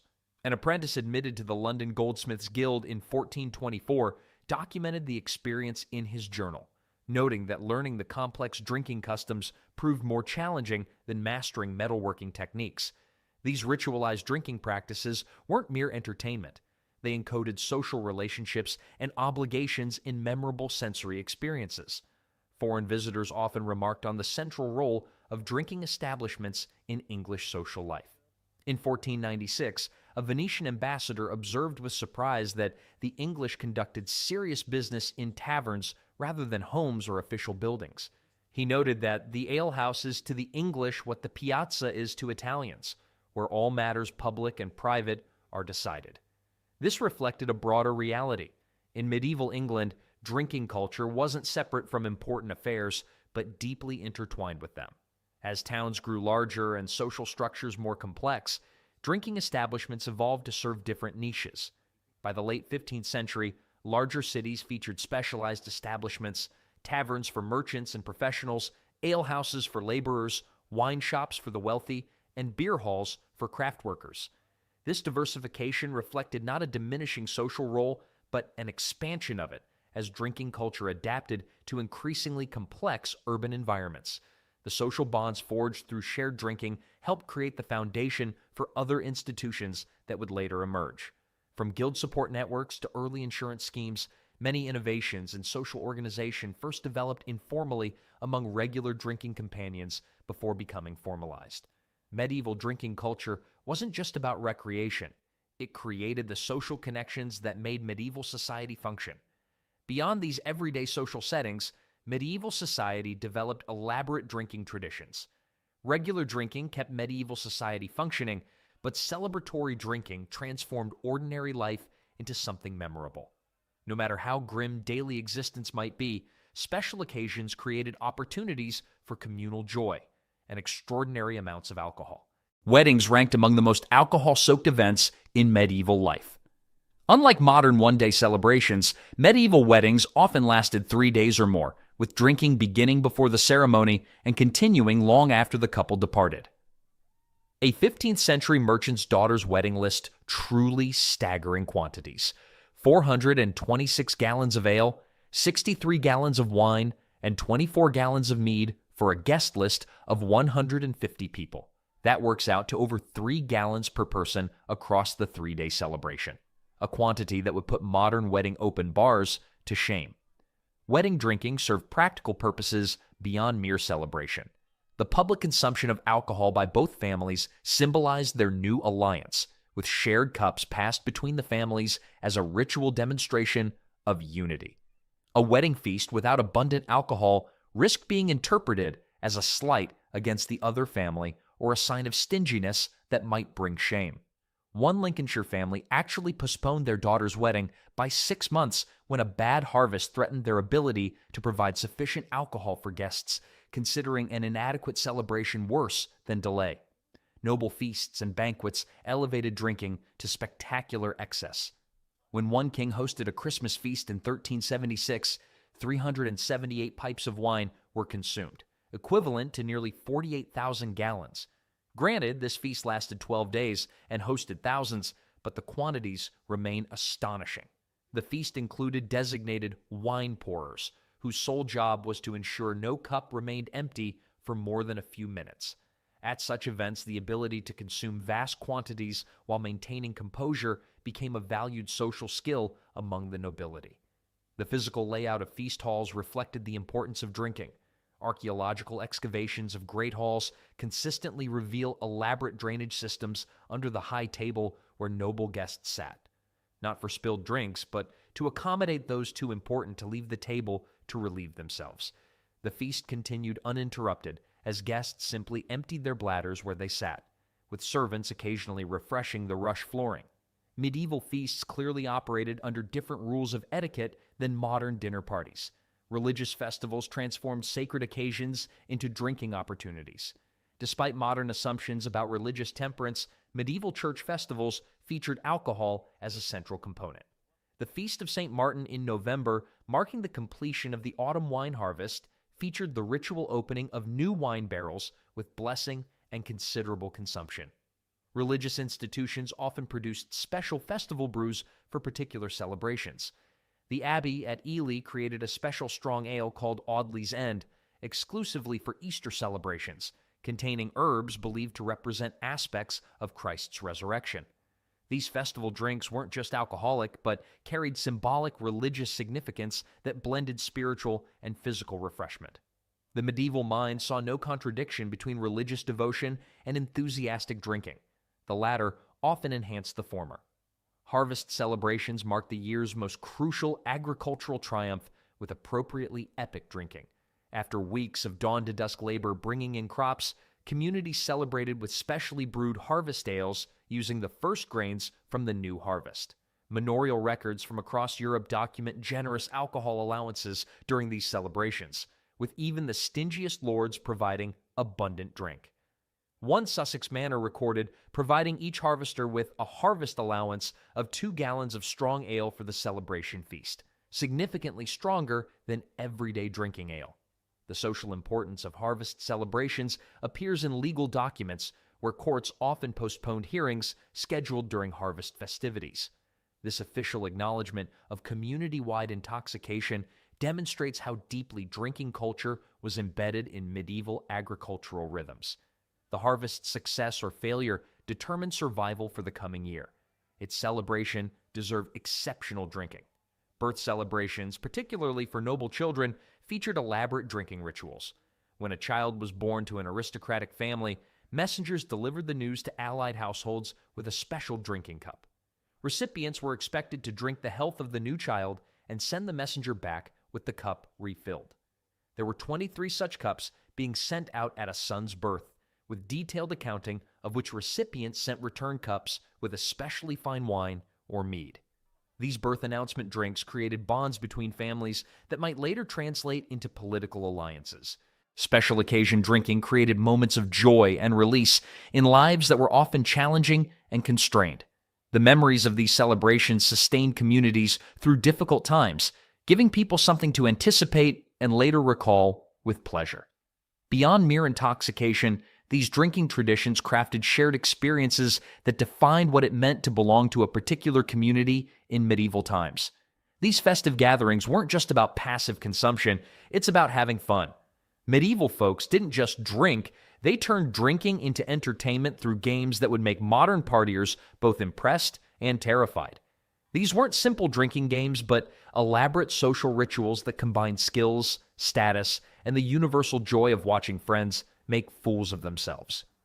Casting the stone ranked among the most popular and potentially dangerous games. Players took turns lifting a heavy stone while holding a full cup in the other hand. Spill your drink or fail to lift the stone, and you face a drinking penalty. The cleverness lay in its self-defeating cycle. Each penalty made the next round harder. Numerous injuries from drop stones, including a 1,367 incident where a player accidentally dropped the stone on the local bailiff's foot, earning both a fine and several additional penalty drinks. King of the table crowned whoever demonstrated the greatest drinking capacity as temporary ruler of the festivities. This mock coronation granted the winner authority to assign drinks and tasks to other participants. A guild celebration describes a weaver being crowned king and promptly ordering all participants to drink left-handed while reciting saints' names. The game brilliantly inverted normal social hierarchies, allowing commoners to briefly enjoy the sensation of command. Drink and Dare functioned as a medieval version of Truth or Dare, with participants choosing between answering embarrassing questions, performing awkward tasks, or taking substantial drinking penalties for refusing both. There was a merchant who dared to kiss the tavern keeper's pig while wearing his best hat. His drunken attempt resulted in a destroyed hat, an angry pig, and a tavern brawl requiring town guards to resolve. Cross the River tested coordination with wet consequences. Players walked narrow planks laid across benches that became increasingly difficult to navigate as drinking progressed. Those who fell off faced both additional drinks and the indignity of being soaked in whatever filled the basins below. One monastery chronicle surprisingly mentions monks playing a version using prayer books as balance weights. Mumble the Peg combined drinking with knife-throwing skills. Players stuck knives into the table while reciting increasingly complex phrases. One town banned the game in 1422 after 3 serious injuries occurred in a single evening, noting that the combination of ale and sharp implements leads to bloodshed and complaint. These games weren't just mindless paths to intoxication, but served important social functions. They tested valuable medieval skills like strength, memory, and coordination while creating shared experiences that crossed social boundaries. They allowed controlled transgressions of normal behavior, creating safety valves for social tensions. Most importantly, they transformed ordinary drinking into memorable events, providing entertainment in lives that often lacked diversions. The creativity medieval people applied to their drinking games reveals a culture that valued clever competition and communal amusement. These games might have disappeared, but the human desire to combine drinking with competitive socializing continues uninterrupted to the present day. Yet for all the fun and games, medieval drinking wasn't without its darker side. All that medieval merriment inevitably led to some serious problems. The morning after a feast or festival often brought consequences ranging from simple hangovers to lasting social damage. Medieval society developed elaborate systems to manage alcohol's downsides while preserving its benefits, creating a complex relationship with drinking that balanced enjoyment against harm. Tavern brawls erupted with such regularity that they became a standard feature of medieval life. Court records from 14th century London show that nearly 40% of assault cases originated in drinking establishments. One particularly rowdy tavern called the Broken Sword appeared in court documents 26 times in a single year for fights, suggesting either terrible ale or an especially volatile clientele. The tavern eventually changed its name to the Broken Nose, which was either truth in advertising or a grim sense of humor about what happened to regular customers. Town councils took these problems seriously. Many implemented a curfew bell system, after which taverns had to stop serving alcohol.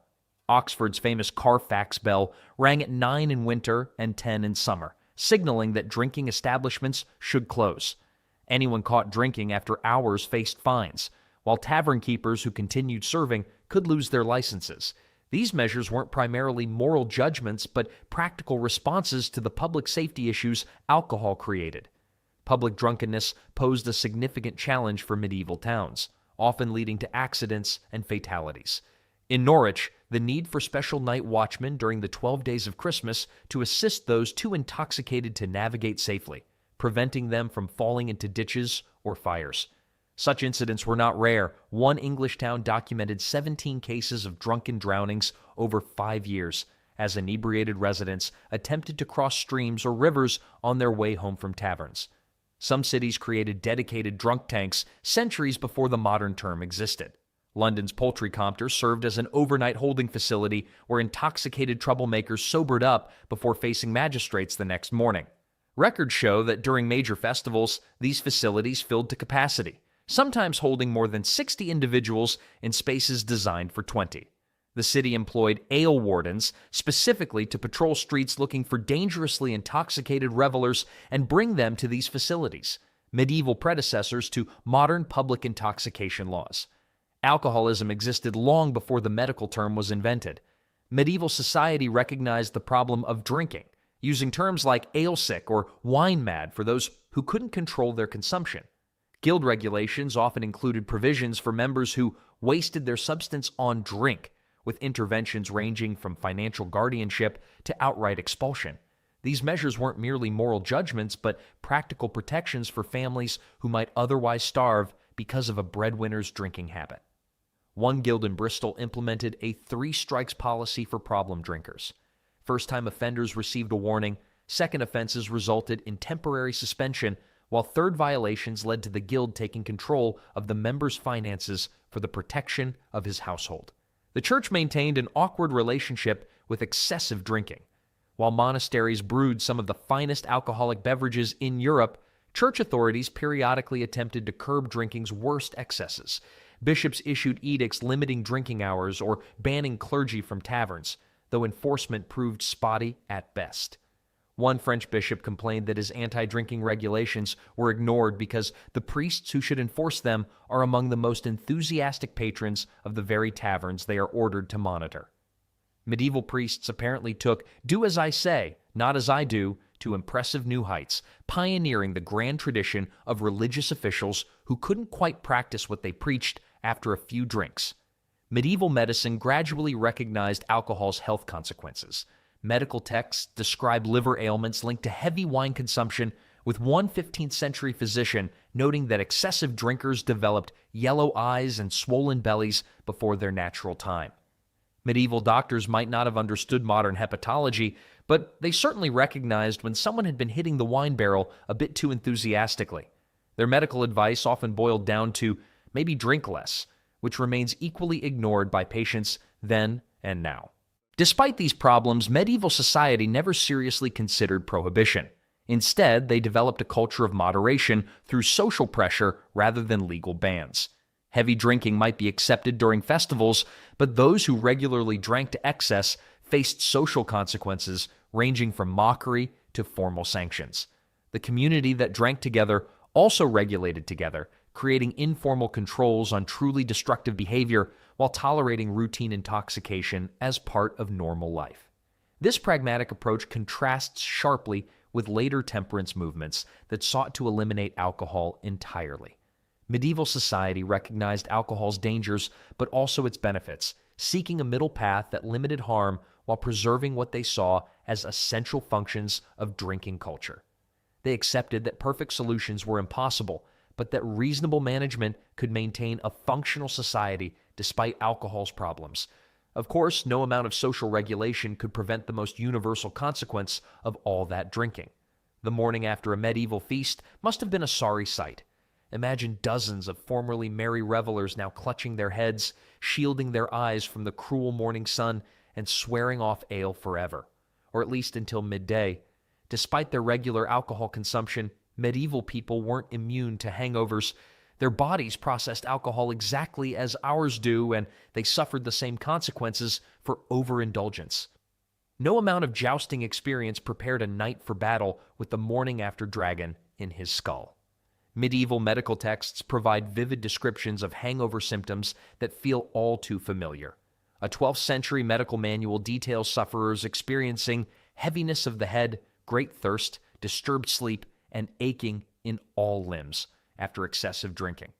Another account describes eyes that feel as though they've been pierced with needles and a mouth drier than a saint's bones.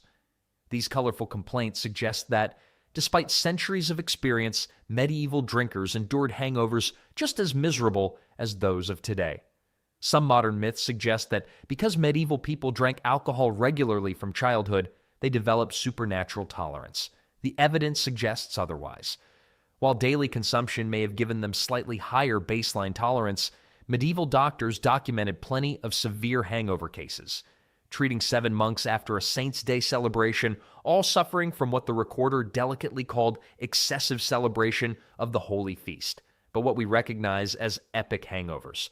What made medieval hangovers particularly brutal was the complete lack of modern pain relievers. There was no aspirin, no ibuprofen, not even reliable access to clean water for rehydration.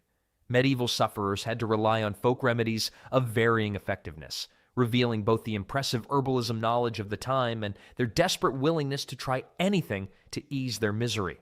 Some hangover cures were surprisingly effective. Willow bark tea, commonly prescribed for morning after woes, contains natural salicylates. the same compound found in aspirin. Honey water with ginger addressed both dehydration and nausea. These remedies had genuine medicinal value, even if medieval healers didn't understand the biochemistry behind them. Other cures ventured into truly bizarre territory. A popular English remedy involved raw eel mixed with bitter almonds and wrapped in cabbage leaves. This questionable concoction was supposed to be eaten immediately upon waking, which might have worked simply by making the hangover seem pleasant by comparison to eating raw eel first thing in the morning. Nothing says, "I'll never drink again," quite like choking down a slimy river snake before breakfast. The Roman physician Galen, whose teachings dominated medieval medicine, recommended pressing cold compresses to the head while drinking vinegar mixed with honey. The cold compress part makes reasonable sense, but vinegar on an already upset stomach shows a certain sadistic flair in medieval medicine. A German monastery book of remedies suggested smearing a paste of ground swallows' beaks and myrrh oil behind the ears, which almost certainly accomplished nothing beyond making the hungover person smell strange and giving everyone else something to laugh about. Humor does sometimes help a hangover, but probably not in this case. The monks who invented this cure must have been either still drunk from the night before or getting revenge on the novices who had to collect the bird beaks. One widely practiced remedy from French court circles involved rubbing a hard-boiled egg yolk on the forehead while reciting a specific prayer to Saint Bibiana, the patron saint of hangovers. Yes, there really was one. This remedy is often enough to suggest it had high-profile adherents, though whether they were cured by faith, placebo effect, or simply waiting long enough for the hangover to naturally subside remains an open question. The hair of the dog remedy, drinking more alcohol to ease a hangover, was already in use by the 13th century. A medical text from Oxford advised a morning cure of a small draught of the same wine that caused the suffering, mixed with raw egg and honey. While medieval drinkers didn't understand the science behind it, modern medicine explains why it works temporarily. By keeping blood alcohol levels elevated, it delays the worst symptoms. Of course, this only postponed the inevitable crash, something medieval drinkers likely learned the hard way. Widespread hangovers actually impacted medieval productivity enough to warrant official attention. After major feast days, many towns and manors operated a gentle day schedule, with reduced work expectations and later start times. The day after the harvest feast was designated for light duties only, as the workers will be of tender constitution following their celebrations. This practical accommodation suggests widespread recognition that mass hangovers were simply an expected part of community life after major festivities. Medieval literature often used hangovers for comedic effect, especially in tales of monks or clerics who preached temperance but failed to practice it. A 13th century poem tells of a monk who spoke mightily against the devil's brew at matins, but vespers sought it like a dying man seeks salvation. His morning after misery is described as a man whose soul wished to enter heaven while his body remained firmly in hell, a poetic depiction of hangover suffering that remains just as relatable today. For all their unusual remedies and lack of scientific understanding, medieval people dealt with hangovers much as we do today, through a combination of folk wisdom, medicinal plants, and simply suffering through until time worked its healing magic. The universal experience of hangover misery created yet another bond across the centuries, proving that while drinking cultures may change, the human body's objection to alcohol excess remains stubbornly consistent. As brewing methods improved and new beverages appeared on the scene, medieval drinking culture gradually transformed.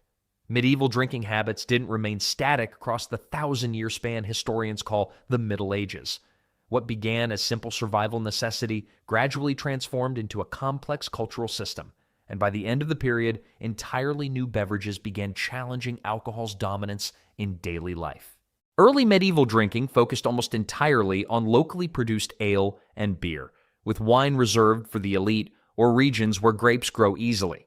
Production remained small-scale, with most communities relying on local brewers making small batches that spoiled quickly. Without standardized measurements or quality controls, early medieval drinkers played a perpetual guessing game with their beverages. One day's ale might be watery and weak, while the next batch could pack an unexpected punch that left the village collectively horizontal. Medieval ale tasting notes would have been less about hints of oak and cherry and more about probably won't cause immediate blindness. The introduction of hops transformed brewing practices by the 13th century. These bitter flowers provided both flavor and preservative qualities that extended beer's shelf life dramatically. Pre-hop ale lasted roughly 3 to 5 days before souring, while hopped beer remained drinkable for 2 to 3 months. This preservation breakthrough allowed for larger production facilities and wider distribution networks, gradually shifting brewing from household kitchens to dedicated commercial establishments. Brewing guilds emerged as beer production became more commercial, establishing quality standards and training requirements.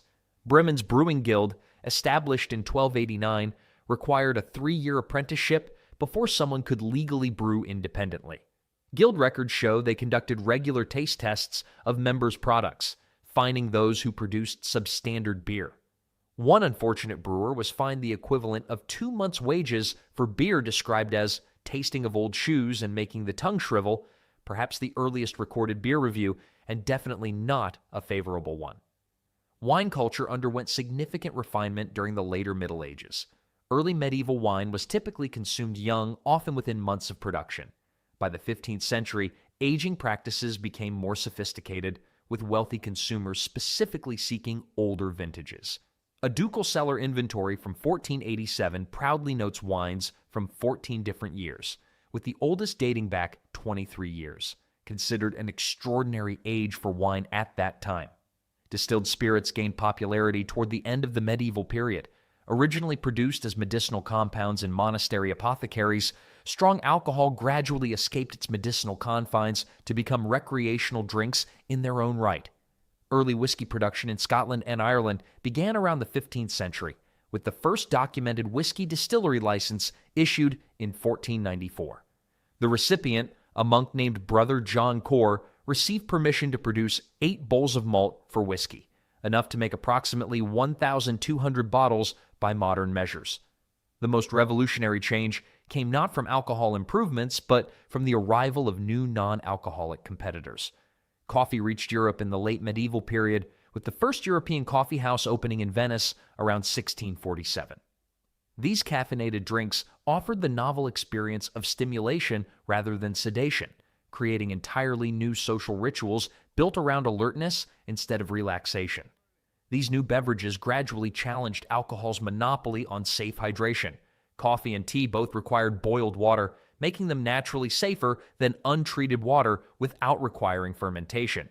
As one 17th century writer noted, coffee and tea shops now attract those who previously spent mornings in alehouses, with the notable difference that men leave with sharpened wits rather than dulled senses. This shift marked the beginning of the end for medieval-style all-day drinking culture. For the first time in history, people actually had to come up with excuses for their behavior rather than just blaming it on the ale. Many medieval drinking traditions persisted well beyond the Middle Ages, leaving fingerprints on modern drinking culture that remain visible today. From pub games to beer festivals, these ancient customs traveled through time to shape how we socialize, celebrate, and yes, still occasionally wake up regretting our choices the night before.